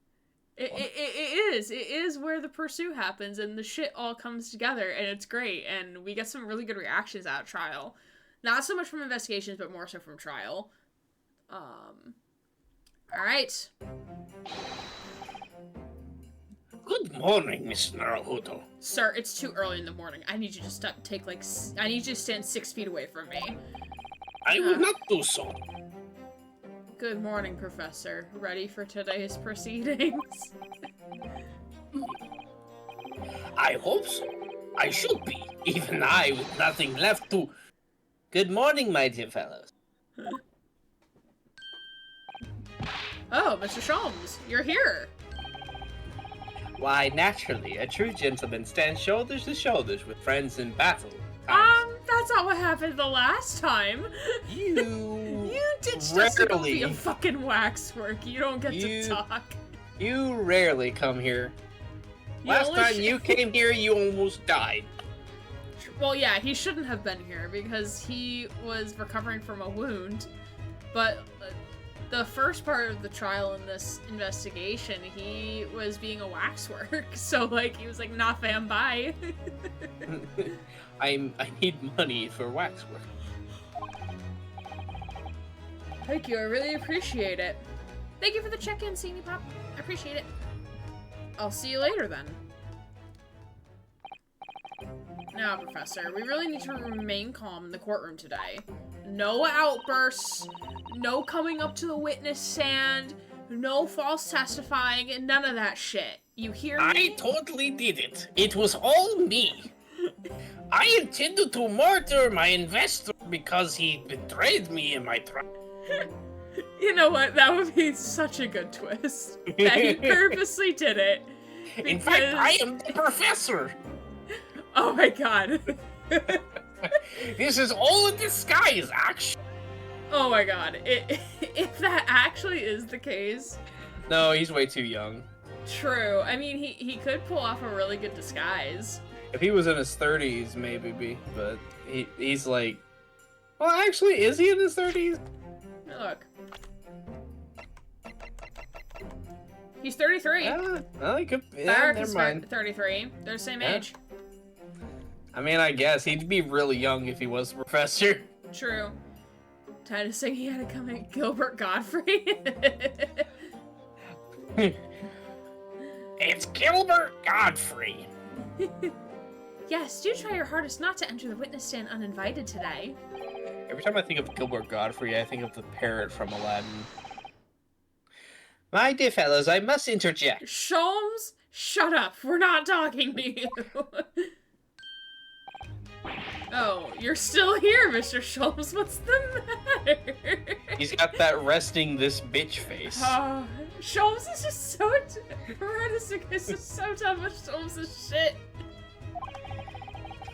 Surely you've overlooked some praise, have you not, to be cast in my direction? For what? What For did arriving you do? in your presence at this very moment? I wish Sorry, my ego I struck, don't sir. follow. Must I spell it out? Yes. I, the great Herlock Sholmes, greatest detective by acclamation, arose at some ungodly hour to be here now, first thing in the morning. A miracle, you must agree. Oh yeah, because Iris the last time was like, it took me an hour to wake him this morning. He seems so uninterested though. He's just there. It No, took at least 3 bullets to his noggin. I had to kick him in the shin many times for him to go. Sholmes lies to Aruno, Sasato Aruno wants fucking blood. Yeah. I mean, same though. If like you find out your best friend is like has the possibility of still being alive and Sholmes might have covered it up, like I would also be very pissed. I mean, I've been saying this whole time. Right now, I have no fucking sympathy for him for the fact that he lied to us about our friend being dead. Best friend. They were besties. Everyone were thought we were bros. the murderer of our friend. And they were definitely not gay. Literally, the first thing Sasato saw us as is a murderer. Yeah. So, excuse me if I don't have sympathy for this lying dickhead until he has proven himself to be of friendly usefulness and has made a worthy sacrifice worthy of being. What are you looking for? A blood sacrifice? Is that it? Of his, yes! For the blood that he has wasted on our friend that we thought was dead in the ground. Fair enough. Well, if I must agree, then... As you know, my sleep is quite impregnable. Iris had to employ her full gamut of tactics. Oh, we get to see the tactics. I'm ready. I also would like to point out that this man also left the timer of the bomb almost to go off in the last, so... Yeah, because he's not the sharpest tool in the shed. I know, but still, need more than that. She pulled the covers off, shook me both, poked both cheeks, punched me, and kicked me from the bed. She kicked the shit. Both cheeks. Not that cheek, Susie. Oh wait, it gets worse. Then she poured a boiling cup of her latest experimental blend on my face, and at last I was bestirred. Bestirred. It was coffee. She threw coffee in my face. Oh my, Iris has been busy. Iris doesn't have it in her to go that far. She's too nice. I sense the spirit of a fellow scientist, one who relishes infinite of blending tea. I am the one worthy of praise here, not Iris. This is my victory. No, Iris is the one who woke you up, not your dumb ass. Jesus fucking Christ, Sholmes. Just saying, bit of an ego. I don't Sorry know. to cut in. Yeah, we can pretend it's Von Zeeks until we know who it is. Oh no, it's Gregson! Okay. Oh, Inspector Gregson, good morning. Literally could have been anybody with that sentence, Yeah, honestly. it could have been. Sholmes, it's okay. It doesn't always have to be about you, sweetie. He wants a participation trophy. I'll give him a participation trophy. He's like, I'm on the box art. I'm right next to the main character. I need praise. Gregson, my dear fellow, why the grim expression at this delightfully early hour? He's gonna keep pressing that it's early. Sir, it's like 9 a.m. It's not that early in the morning, sir. We'll give him a gold sticker. Sherlock's main character syndrome, Herlock. Oh, I don't know. Maybe because I'm not confronted with a grimmer expression, eh? Also, I now have justification to the viewer to why I don't like you very much. Yes. So it's a bit of a juxtaposition, to be honest. Dear me, are you going to take that insult lying down, Professor? What? Anyway, it's fine. I think 9 he's a.m. talking to bedtime Airbrain. then. Says the man who become depressed over every little thing. Yes.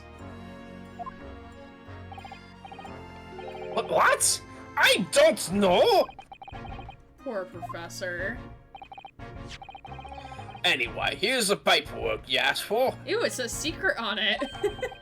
What paperwork? What paperwork? I took a liberty of requesting it yesterday. Oh, he's trying to get back at her good graces. Is that what this is?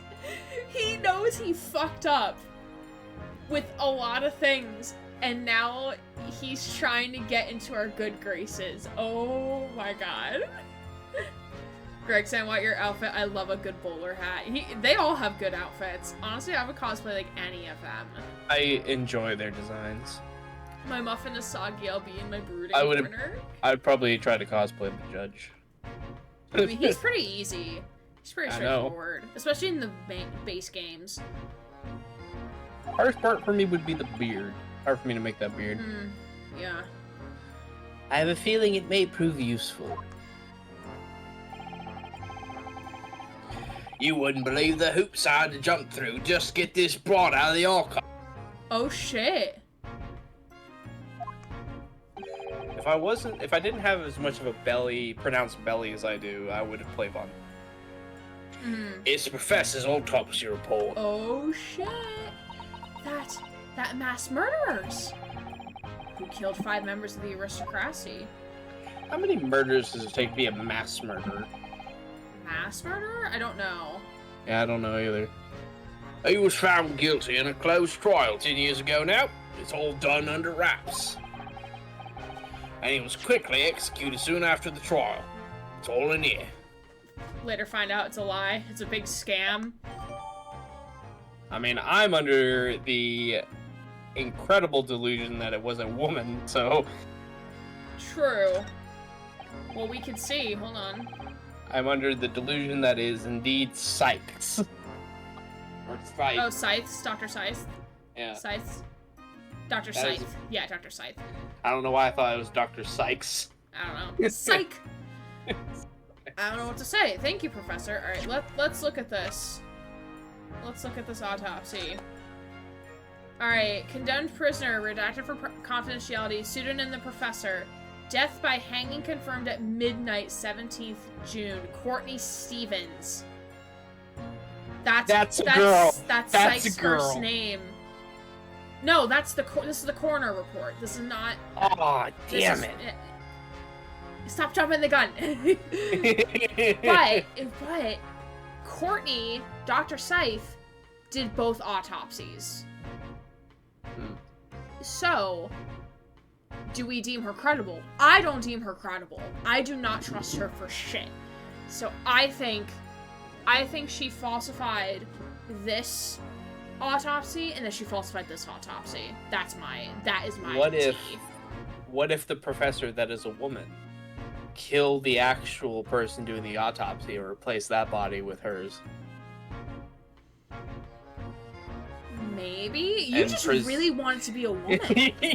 I do, honestly, you though. just really want it to be a woman. I just really want it to be Dr. Scythe. It doesn't have to be a woman. It just has to be Dr. Scythe. I mean, I am sus of her, but I'm sus of her for different reasons, I think. If I had money and a better figure, I have cosplayed as so many characters over the years. I know, right? I understand that feeling, Mary. Yeah, I've been going to I went to the gym 5 days this week. So, About a week ago. I'm excited, hopefully. Alright, so that's this.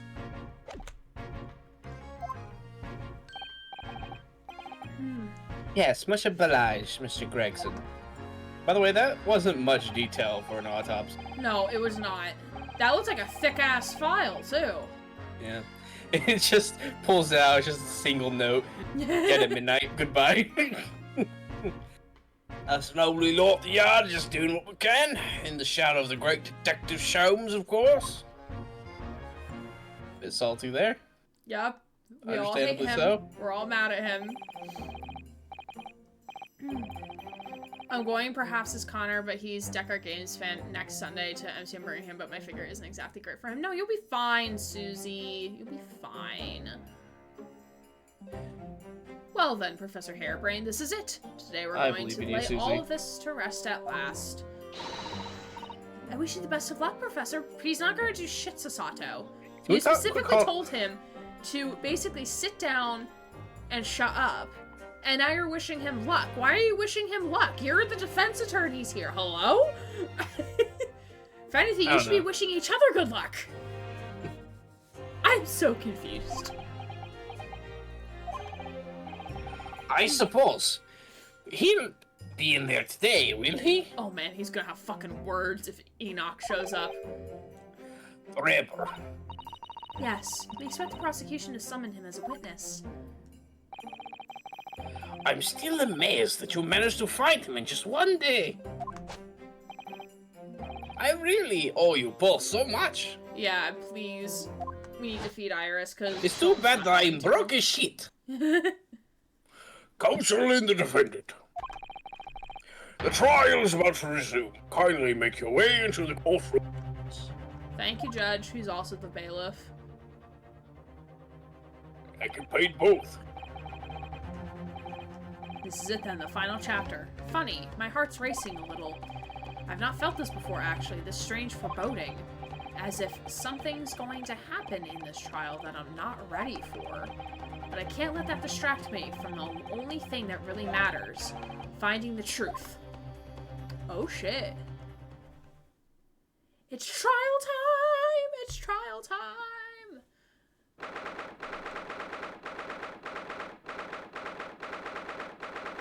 That's just Von Zeke's behind you, Runo.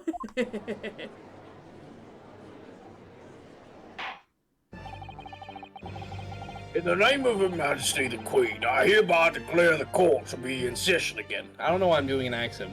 Yeah, why are you doing Gregson? I don't know. I've had a lot of accents today. True, that is In fair. the name of Her Majesty the Queen, I hereby declare this court to be in session again. We resume the public hearing. And here present, who stands accused? Your mic is cutting out again. Oh, is it? Fuck me. Who stands accused of murder? Gregson's father is the judge. I too would love a court judged by Santa. Yes. He's definitely Santa. All the counsels for the prosecution and defense ready to... It seems to cut out when you do specifically Judge's voice, for some reason. What? Like, your microphone just doesn't like Judge's voice. It's like it's too quiet. All the counsel for the prosecution and defense ready to proceed. Oh, I forgot. I forgot. No, I don't want Cosima there. I just want Von Zeke. And he already has the wine out. The wine's already on the table.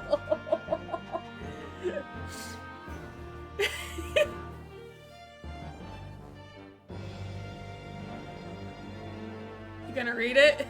Yeah. The prosecution is ready, my lord. I'm focusing on the wine and Von Zeke's. Santa, all I want for Christmas is a competent internet service provider. Bold of you to presume I can provide such thing, as I'm still going to get 3G in the North Pole. Still using dial-up up there. We still use fax machines for a lot of our incoming requests. Santa, can I have Burger King? Yes, but you have to go there and buy it.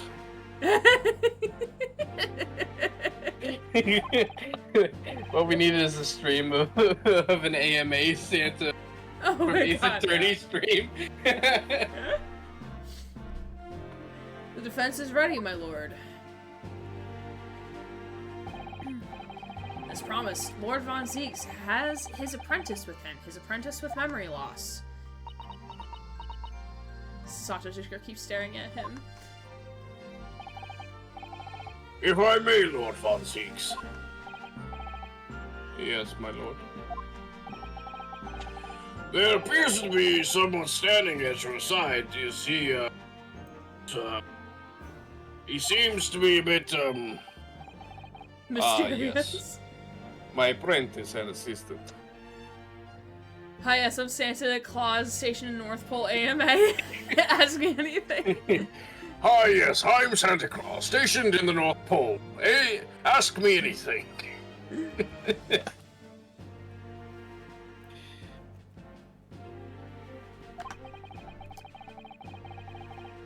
prosecution believes today's proceedings will see the complexity of this case rise considerably. Oh wait, he's got a sword! He still not how you remembers. cut off a cork! He still remembers his swordplay. I therefore instruct my assistant to attend to ensure the smooth running of the trial. Also, I feel like that was a good innuendo of him still having swordplay, especially with Von Zeeks here. Oh, fuck. And the smooth running of liquid refreshments by the look of it. The way he holds himself, the way he moves. It couldn't be anyone else. But he's still suffering from amnesia, so there's really nothing we can do for the moment. I know, but... oh, this is so very hard. Yeah, maybe this trial can rise something within him to remember when all the times he was. Maybe, if this is his first time in court, yeah. As far as I know, it would be. Except he's on the defense, not the prosecution. But, I mean, especially if we have Reno here, that might work. Yeah. It would appear the prosecutor responding to the demands of... Yeah, it's gonna keep cutting out when you play Judge. I'm sorry. I don't know what it is. I'm so sad. That's like my favorite part. I know. I mean, you could try putting your... I don't know how close your mic is, but... I can move it a bit closer, I guess. Sure, if you want to try rereading it. It would appear the prosecution has done a fine job in responding to the demands of made yesterday. Everyone loves How's that? Judge in chat. We do love Judge. Brendan, I think of Jin from Xenoblade 2. I actually got PTSD flashbacks to that Xenoblade 3 boss I got stuck on for 3 hours. I don't like the guy with the sword. No, we love the guy with the sword because we think it's Cosma, who's our friend, who supposedly died, but we think is alive because we did not see the body. Never Shelms made is it a back to fucking Japan. liar. So that's the tea, sis. I understand you have successfully secured the engineer who appeared from the scene of the day. Yeah, it's cutting. It's cutting out. I fucking... Maybe it's because I'm too loud. Maybe? Maybe if I move back a little bit. Sure, try that. I understand you have successfully secured the engineer who disappeared on... No, it cut out still. Why is it doing this to me? Why are you doing this to me? Because it's only his voice, I think. It's only his. I don't get you, microphone. Do you have noise suppression on for your, for Discord, perchance? That's what I'm gonna look at, see if I can figure this out. Yeah, I've got it on crisp. so turn it off. Turn off noise suppression. I'm gonna do stand, because otherwise you'll hear every time I click. Gotcha, okay. Advanced voice activity. Turning this off may help if your voice is not being detected. Okay, so you might be able to keep it on crisp if you have advanced voice activity turned off. Apparently it was already off. Oh, interesting, okay.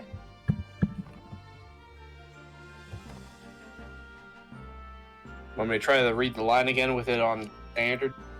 Yeah, give me a second. Let me just get back to here. Sure, go for it. I understand you have successfully secured appeared from the scene on the day in question. It's still cut, What? but Is it I don't better? know. Let's press forward and see what happens. All right. Okay. Yes, my lord. I intend to call them as a witness shortly. We can hear the clicks, but won't be too annoying, honestly. Yeah, pending that you're not like clicking like all the time. Then I'll try not to.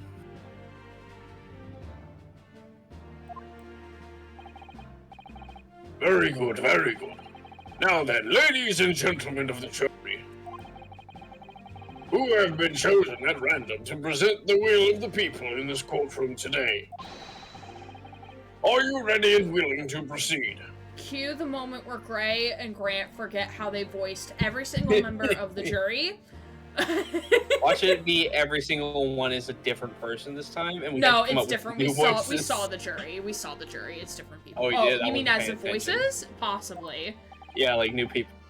Of course, my lord. I'm sure we all understand the importance of doing our civic Except duty. for this guy. We all know what this guy sounded like. Squidward. No, because you're like, how do I make him sound like a can? Yeah. I do so despise deception and deceit. I find it so very wearying. Well, that French. How do I do French here? We'll Take a man's life with a conjuring trick. It is against the magician's code, not to mention the law. Any fake scientist should feel the wrath of God, if you ask me. That sounds like something straight out of Red Dead 2, not gonna lie. We have to listen to what they say on both sides of the fence, and then settle on one. That's it, isn't it? That's literally what you said the last time, ma'am, with your corn.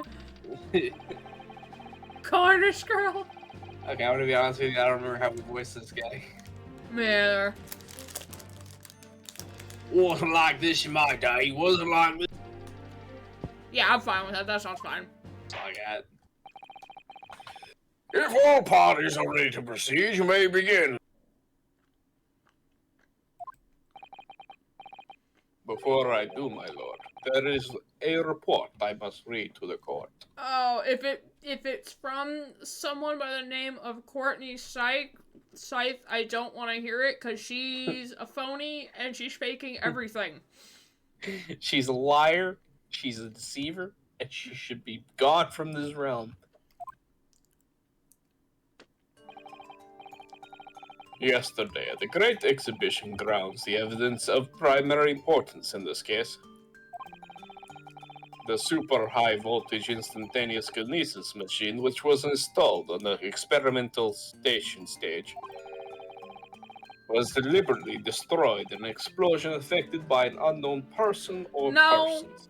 No, we know who did it. We know who did it. Somebody's covering up for Drebber. Yep. This music does not go with Von Zeke's. No, this is the general investigation, like trial investigation music, I think.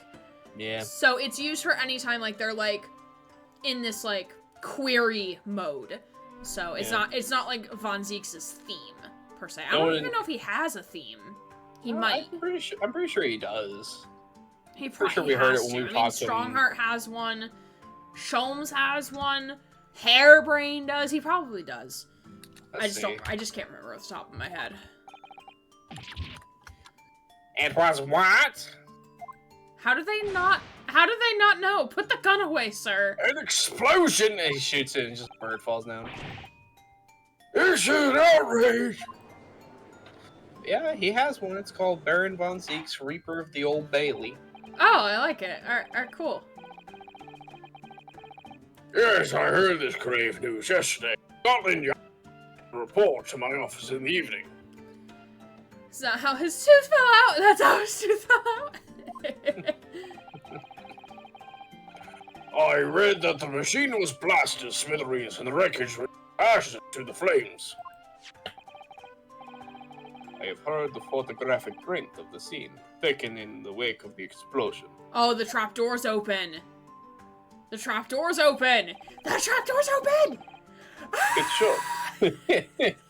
This is why I love trial It shows what little remains of the machine. But also shows a trapdoor! Ah! Yeah, Let's does indeed. fucking go! Yes, a terrible business. What is inside the dark hole of darkness down there? He did destroy the evidence, did he? That Enoch Drebber. The court will take this print as evidence, counsel. Alright, photographic print was of the experimentation stage after it was completely leveled by a time bomb. I love how they say it's a time bomb. And not just a bomb. Yeah.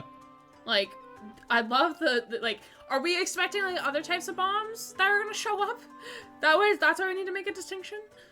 The metal floor of the stage has been blown open by the explosion.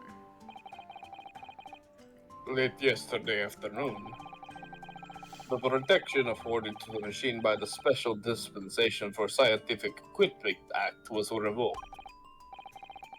However, before a thorough investigation could begin, the invention was obliterated from existence. We have the past bomb and the future bomb. Future cubes, the cubes of the future. What about the present bomb? True. Very true. As such, this will become a very different trial.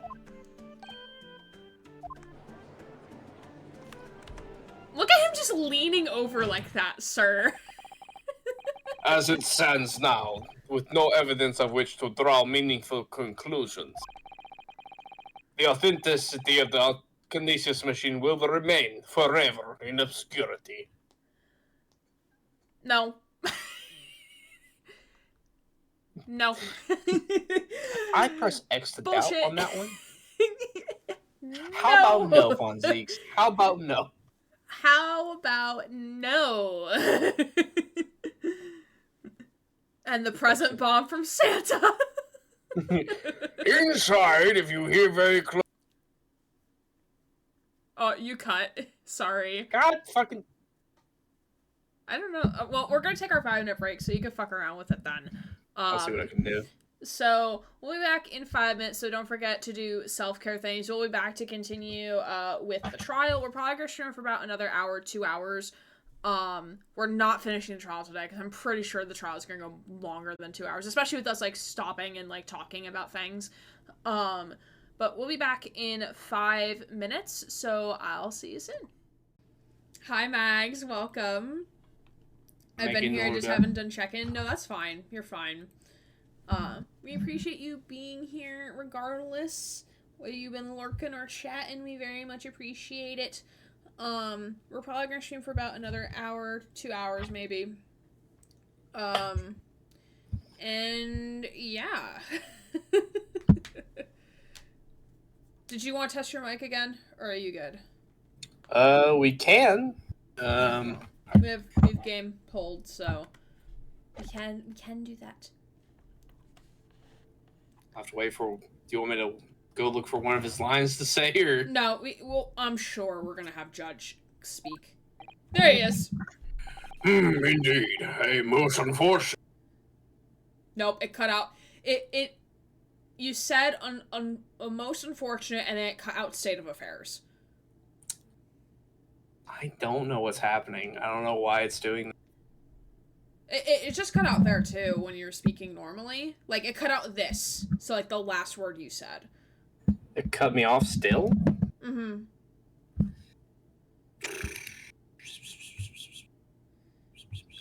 I'm assuming well, no.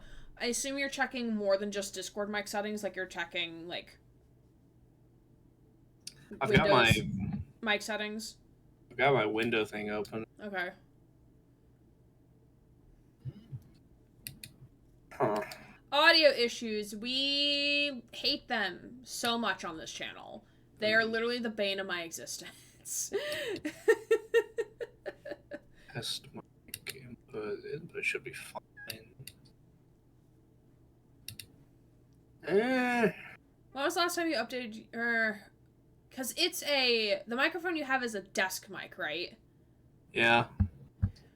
I'm not sure how to update. I don't even know how to update my mic.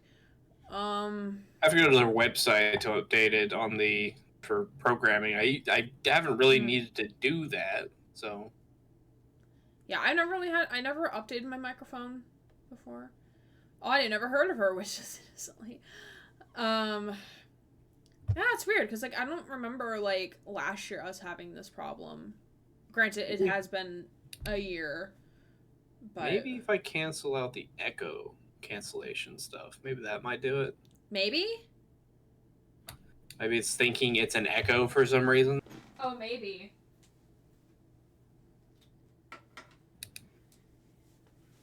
Indeed, a most unfortunate state of affairs.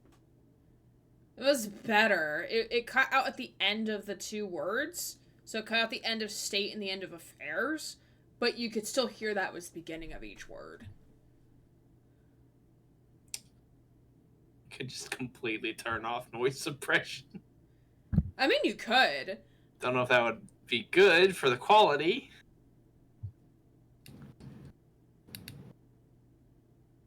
Indeed, a most unfortunate. No, that made it worse. Made it worse. We How heard did it make it worse? We heard and then nothing after that. Get you.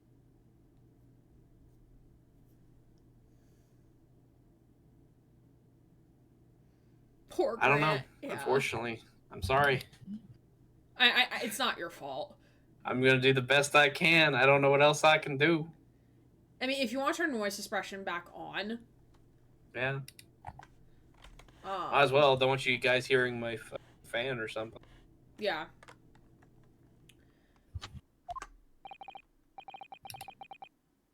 However, one thing remains clear. The victim's death was the result of the actions of the accused. Of that we can be certain. How though, sir? Where are the receipts?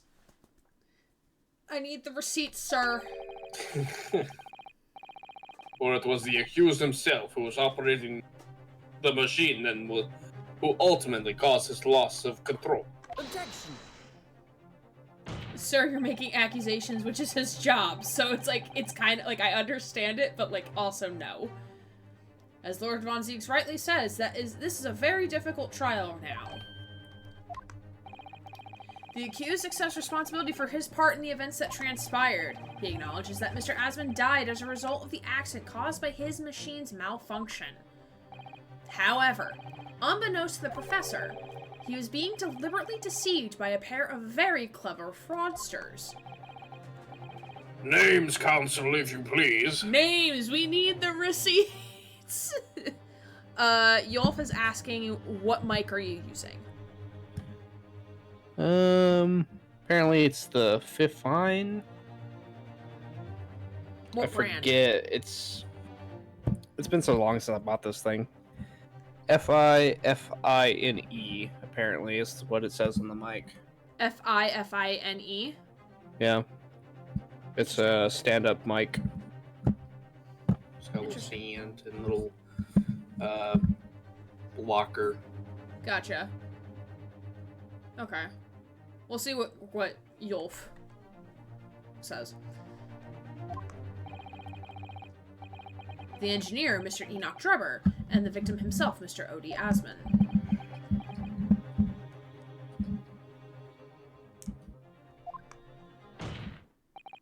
So what exactly were these two men up to behind the defendant's back? The defense intends to expose that information, thus establishing the unequivocal innocence of the defense.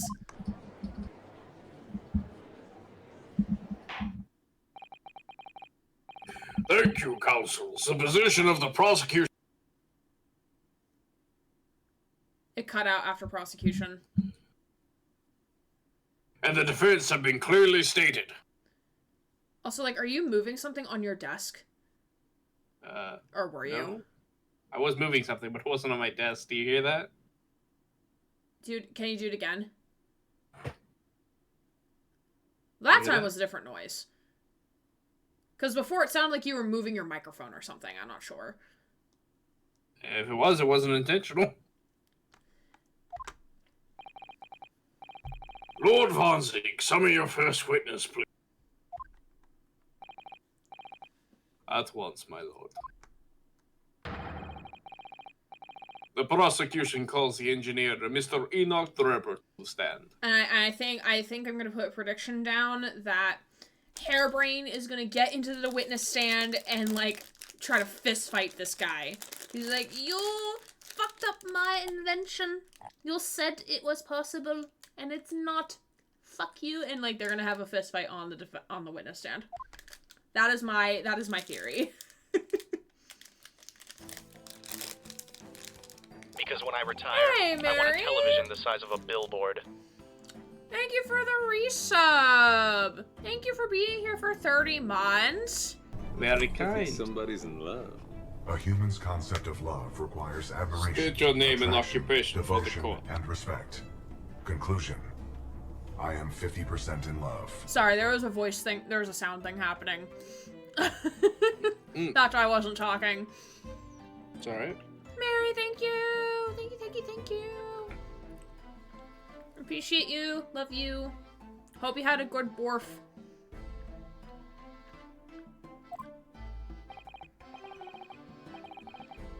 Name, Enoch Drebber. Occupation. Hard to pin down, I would say.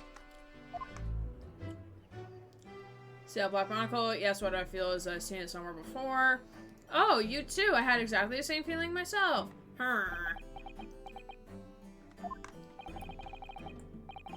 Your file indicates that you are currently being investigated in connection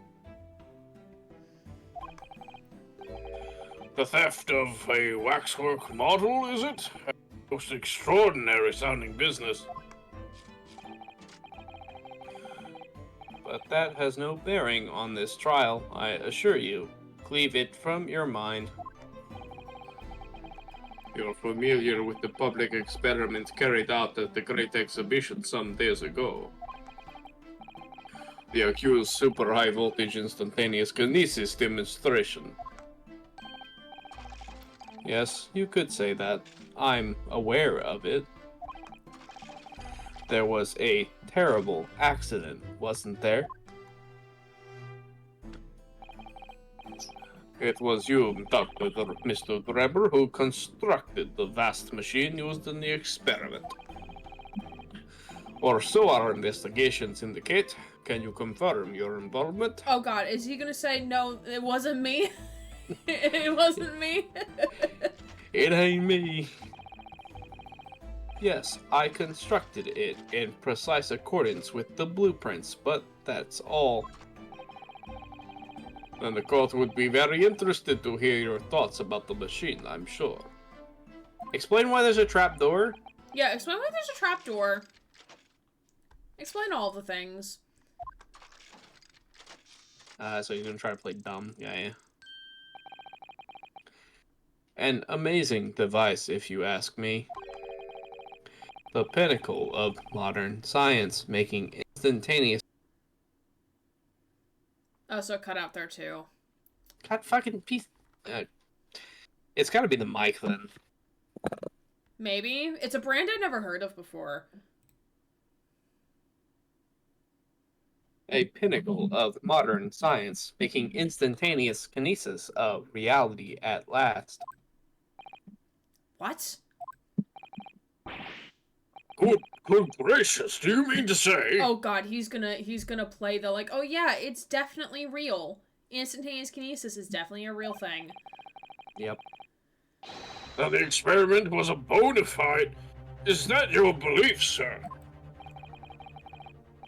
Yes, that is very much my belief. Such a waste that it blew up. Sir, you fucking blew it up and we all were there to witness you say the things that led to the thing blowing up. Stop playing dumb. I fucking hate you so very much. Using that little machine to try to hide his eye to hide that he's lying. Yeah. Objection. We're gonna be like, I was there when you talked about it. We've already established the machine was nothing more than a prop for an elaborate conjuring trick. Objection. Objection. You established nothing of the sort. Sir, you were there yesterday! You were there, Von Zeke. Stop playing dumb with me. To be fair, this was all conjecture based off what we saw without investigating the machine. True. So it is just the presumption that it was just a conjuring trick. True. Okay. Fair enough. All that was shown during yesterday's proceedings is that the same outcome could have been produced by the means of staged trickery. The defense merely proposed the method and demonstrated its feasibility, nothing. But... We've procrastinated long enough, I feel. Witness, we will need to give your testimony about the machine that you constructed for the purpose of the demonstration. Great ambition. Understood.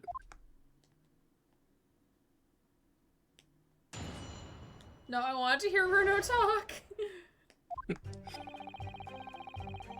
I met the young professor approximately 1 year ago through Mr. Asman's introduction. Yeah, we also want to know what your connection is to Mr. Asman. He provided me with the blueprints and I constructed the machine to this precise specifications. It was no trick. Grant's mic cutting out there sounded like he said, "Great Xer bitch." It's great X bitch. If the whole show was a fraud, I would have required a body double. Tell me, did the victim have a twin? It's called wax figure. Yeah, it's called the wax figure. All the spectators saw the bird cage appear above their heads and then crash headfirst into Crystal Tower. A terrible accident, I grant you. Perhaps the science on which the machine was built was flawed somehow. Mate, we're miles ahead of you. A body double? Nah. That goes without saying, surely. Sir, Bruno, we're already mentally there. We put it together. It's fine. Just listen to us. To give the impression that something has moved when in reality it hasn't, it's a basic conjuring principle.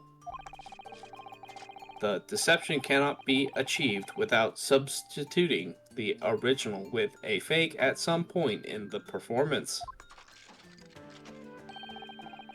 But would I be right in saying you've managed to establish anything along those lines? Ugh. Incidentally, the prosecution has already confirmed that this Mr. Asman has no twin siblings. So he tried looking for if he had a twin? Oh my god. I mean, I applaud you on your time. Yeah. Felt it a bit unnecessary.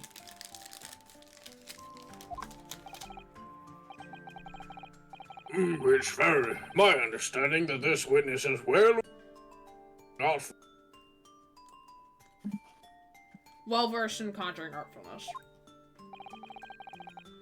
but such talents did not indicate that he was actually able to accomplish what he claims.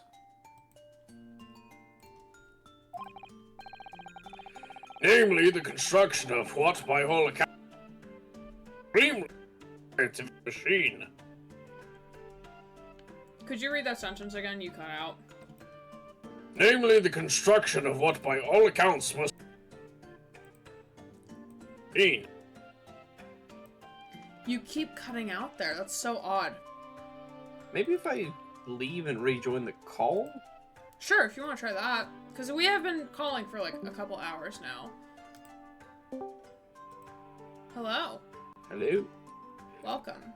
Namely, the construction of what, by all accounts, must have been an extremely complex scientific machine. Did that work? Yeah, sounded better now. Whatever do you mean? It's got the Discord at the end, so... Yesterday's proceedings brought the true nature of your past exploits to light, Mr. Drebber. If that is your real name, If that even is your real name. So, Lord Von Zeeks, if that even is your real name.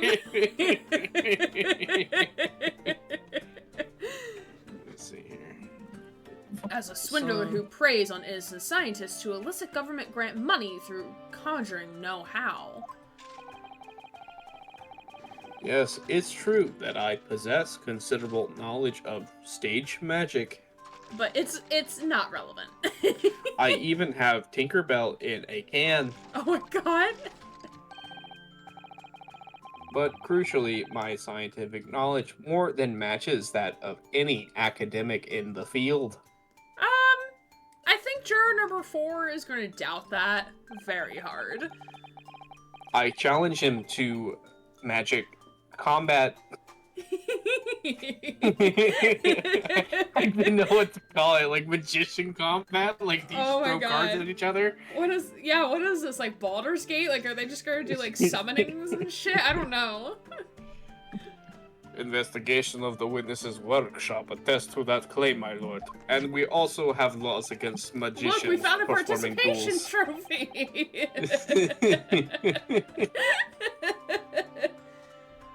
Bruno, I believe this says, to the best man win. As evidence, the police found this Royal Society's trophy for young talent and science there. Okay, but who's to say it's not Hairbrain's trophy, though? I have no idea. OMG first place. Yes, that's true. We spotted it there ourselves. If a hypothesis is sound, it can always be forged into a physical manifestation with sufficient skill. This, though. Though I may have sold the secrets of some deceptive wiles to sniveling, talentless scientists in the past. Wow! Throw them under the bus, why don't you? Yikes. Would you therefore assert that the explosion of the machine was An unfortunate accident, or, of course, a deliberate act of murder carried out by misuse of the science?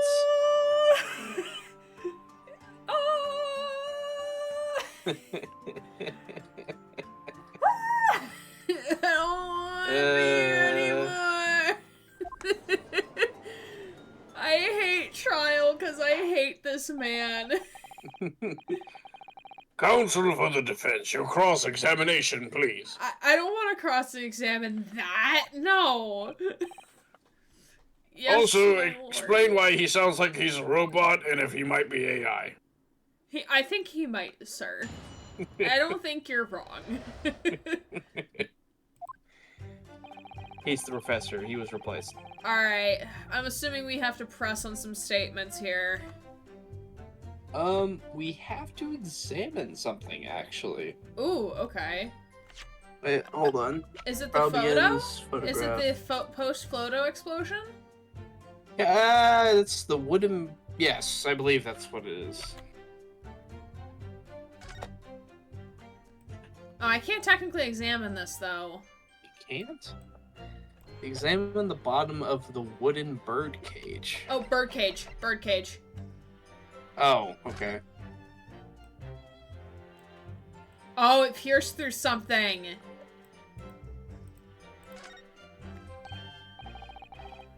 Ah, look here, Miss Sasato. Oh, yes, the wood's cracked and broken a little, I suppose because it fell from such a height. Yes, from the height at which the balloon was flying down into the crystal tower below. Fall about 30 feet, or 9 meters, leaving the man inside tragically dead.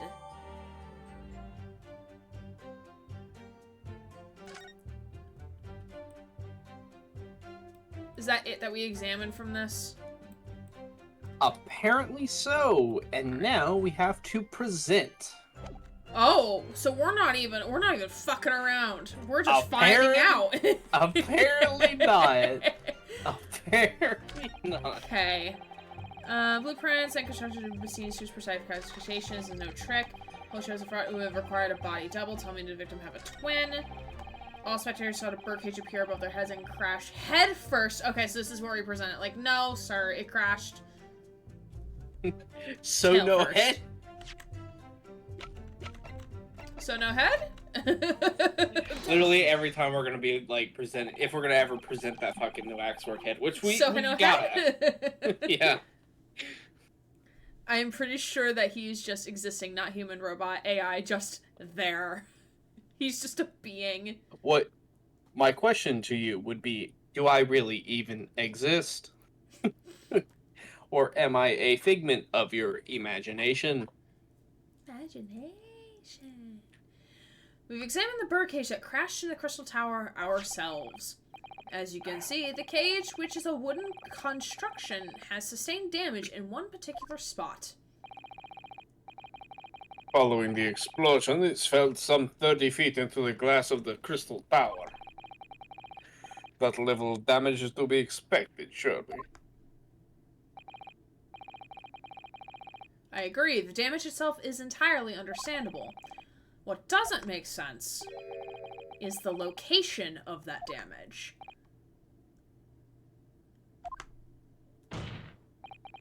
All the breakages in the wood are at the base of the birdcage, not the top.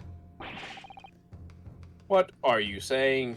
Hi, Jesse. Welcome. How are you, my friend? Good to see you. Greetings, person of repute. That's the opposite of where they should be! God damn it. That's right, my lord. The birdcage was at the scene is damaged at the base. So we have reports of the birdcage falling headlong into the Crystal Tower, yet the damage is at the bottom. The only way to reconcile these two facts is to accept that there were two bird cages in play that day, which were at some point switched. Switched during what wasn't a scientific experiment at all, but an elaborate piece of stage trickery. Dun dun dun! Just trying to get stuff done before the semester ends. Hope you're enjoying the game so far. Yeah, it's going good. We are in trial, which always makes me happy until Enoch Drebber says anything that comes out of his mouth and I instantly want to strangle him to death.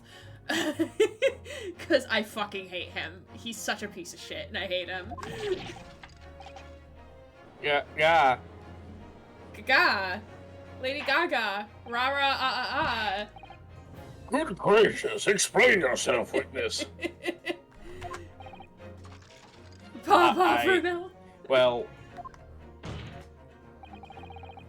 If we examine the facts, there's only one logical conclusion we can draw. The damage of the base of the birdcage clearly indicates that it crashed tail first into the tower. Drebber, stop telephoning me. Stop calling, I don't wanna think anymore. I left my head and my heart on the dance floor. But multiple witness reports claim it fell head first. The birdcage materialized in the sky next to a balloon flying over the stage, following a spontaneous explosion. At an altitude of some 60 feet above ground level. Which is approximately 18 meters. Thank you for translating to the non-freedom units. This is how they got around localization. They just put both measurements in the game. it's understandable. Instead of having to change it for the localization. It then proceeded to fall some 30 feet into the Crystal Tower in the ensuing deflagration. I think he just made that word up. I've never heard of that word before. Witnesses and reports amid such chaos are notoriously unreliable. Just starts being Dr. Seuss, making his own words flop. What? This is utter flubbery. I don't like green eggs and ham, Sam, I am. I would not eat it in a band.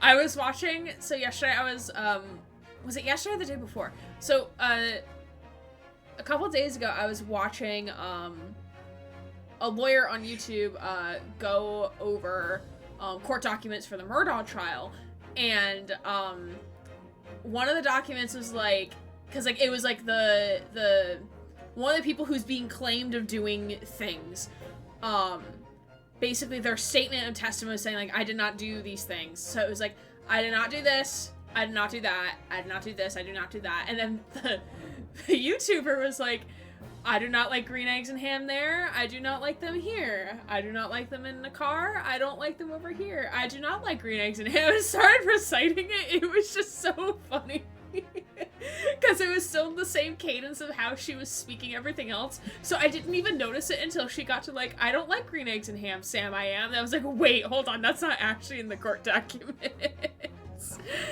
Oh, it was good. Not Legal Eagle, no.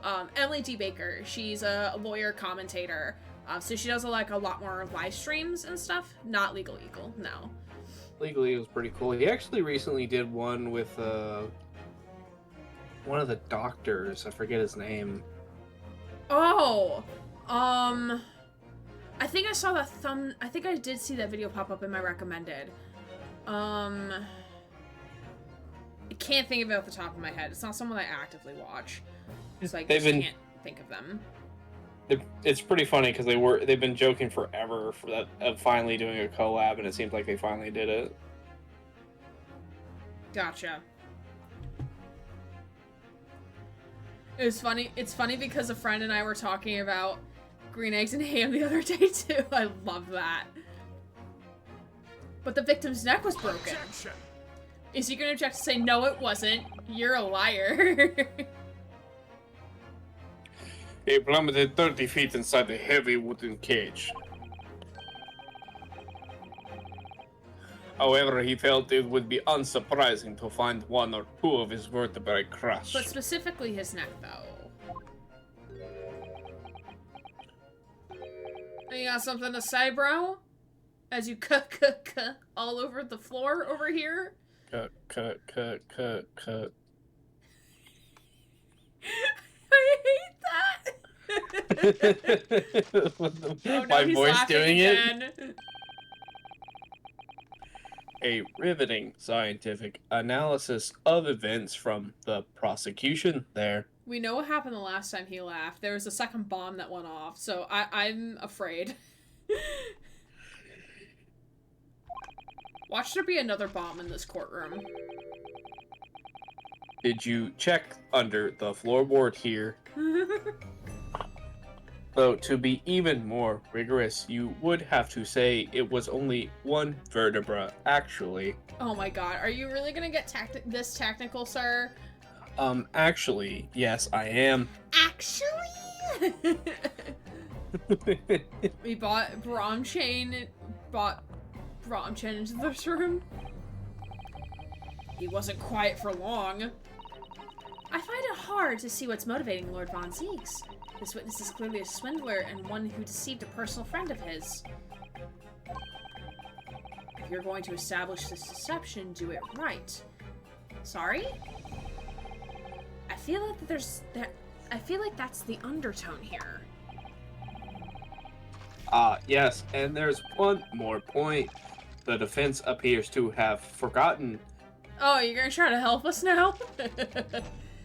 Well, according to the Encyclopedia of Tongue Movements...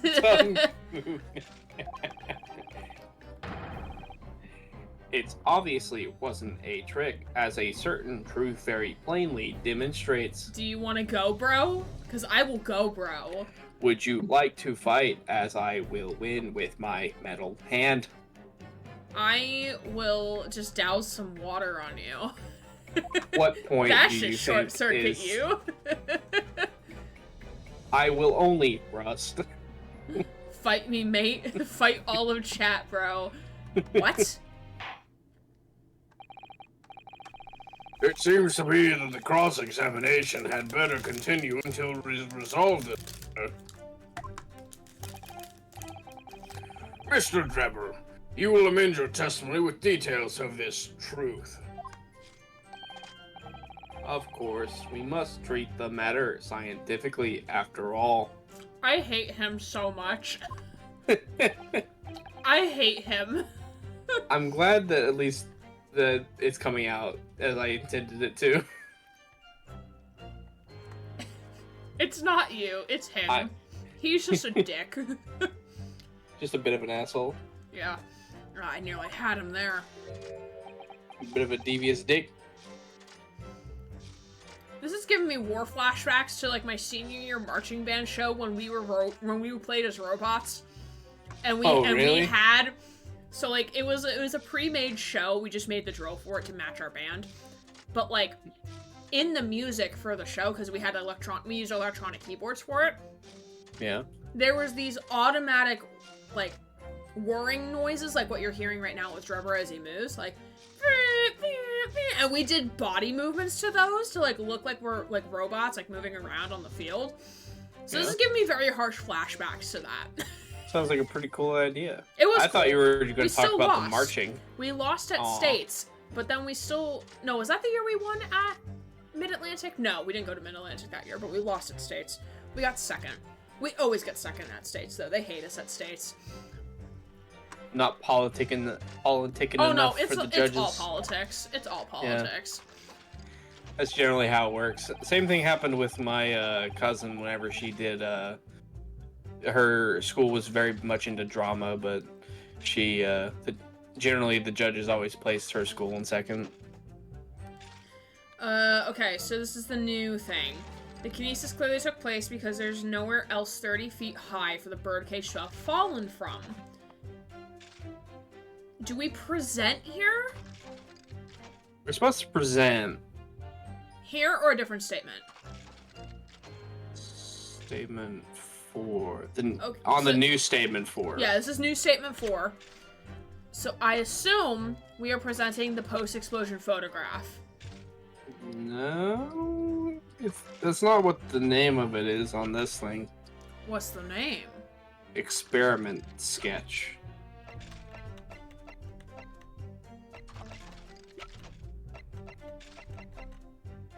Ah, okay. So we're gonna showcase like, it could fall underneath here.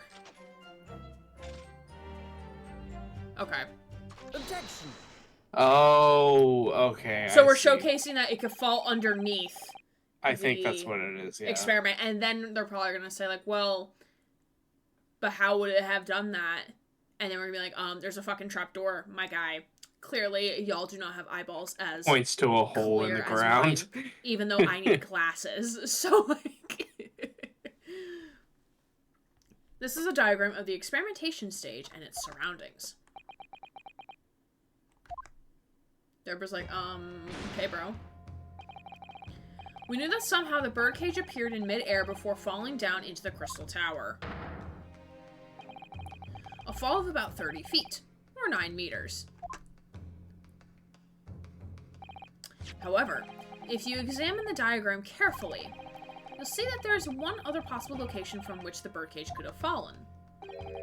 The same distance of 30 feet. No. Oh, you don't like that!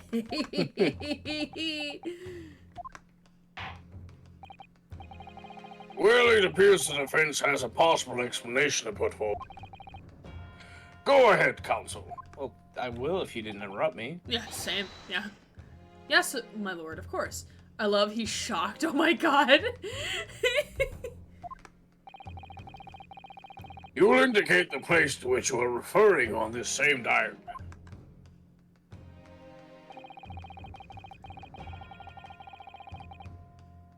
Alright, the alternative location from which the birdcage could possibly have fallen the requisite 30 feet. I know it's going to be underneath here. Where underneath here do we put? The very bottom? It says point to the experimentation stage. Alright, I'll put like right here. Take that! Place I'm referring to is here. But that's where the birdcage would have begun with. Exactly! Which is exactly the point, my lord. Yes, the birdcage was in the machine on the stage, but what we must also consider is the height of the stage itself. Go on, counsel. Oh god, you blew my theory! I am shook! I am shook. I am shook.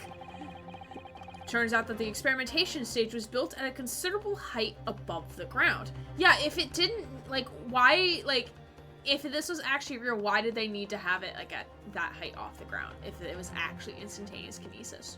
Presentation! No real reason, honestly. If you look at the diagram, in fact, you'll see it's about the same height above the ground as the balloon was above the crash site. Oh, he's staring daggers. Oh, shit. Oh, boy. Oh, no. He not happy. Uh-oh. Oh, no.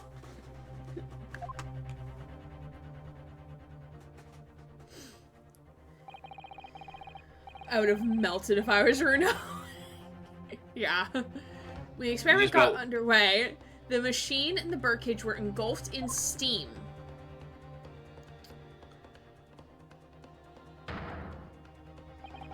At that moment, the floor of the stage gave way, and if we assume there to be a void underneath, this birdcage and the one seen by the audience have fallen almost exactly the same distance.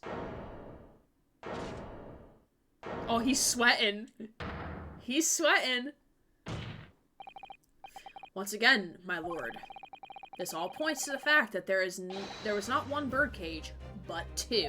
Objection! My learned friend has no evidence that the stage had such a contrivance in its yes design. I do, because you fucking gave it to us, my guy. Someone is responsible for the criminal destruction of the kinesis machine itself, it's true. However, the stage still stands. And take a moment to look at the photographic print of the scene following yesterday's explosion. Von Zieg's please, I know you're doing your job, but please. Ta-da! There's a hole! I'm glad we didn't have to present that. Yeah, I'm glad, like, Runo is smart enough to do the things. Good lord, the metal grill has formed, the floor of the machine is undone! Like, it spent like 10 minutes trying to explain that holding ground. Yeah, really? Yes, most likely blown open by the force of the explosion that destroyed the rest of the machine. The defense calls for the space below the stage to be investigated immediately. Yeah. Mr. Drebber, if that is your real name. It was you who built the kinesis machine, which means that it was you who built the two bird cages that were used to carry out this deception.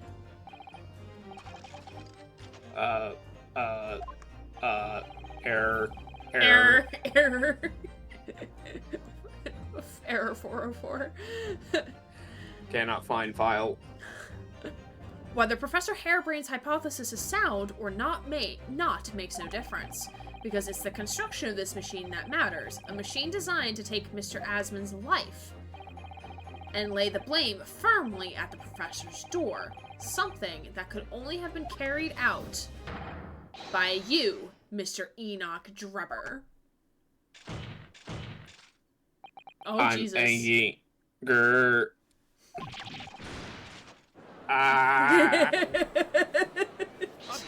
Fuck. Oh, I look. really wanted. Oh, look, the sword is out.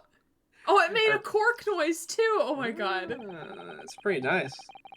My learned friend has reached the end of his wild assertions. Okay, but wait, what happened to the first glass? He didn't crush it last time. Did he drink from it? Sir's gave it drinking to on his- the job. Von Zieks he is gave it- drinking on the job right now. He gave it to his assistant. I mean, yeah, get him drunk. Maybe Yeah. he'll remember. Oh my god. He you said, like, drink oh, to this trial's forget. gonna be difficult. He needs to drink. You drink to forget. I drink to remember. We are not the same.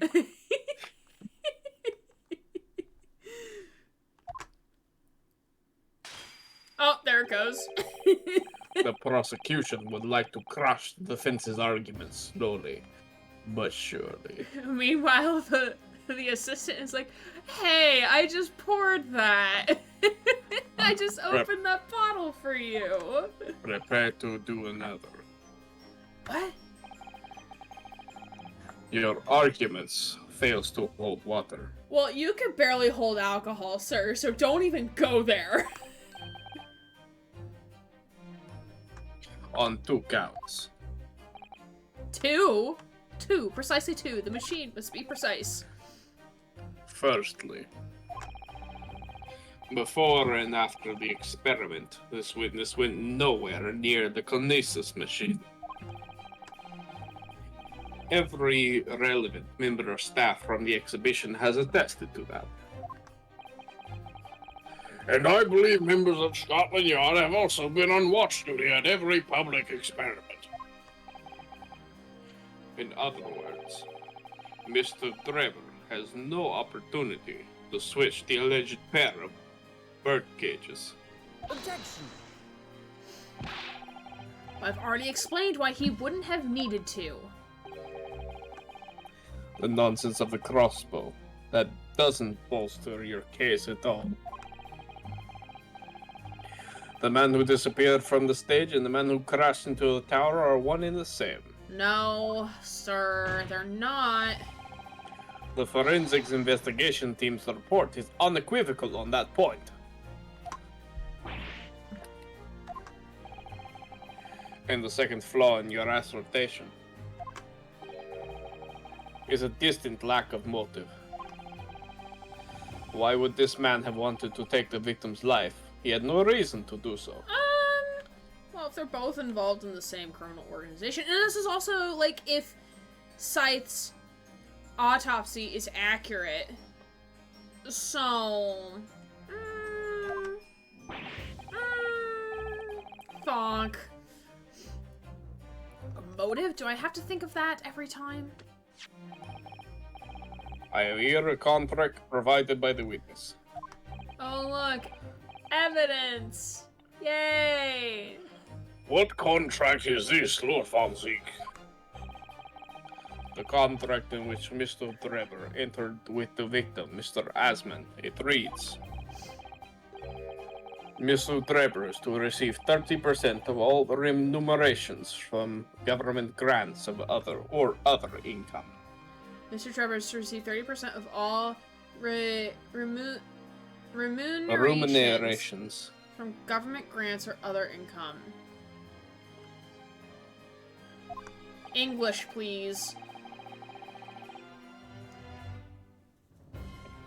30%.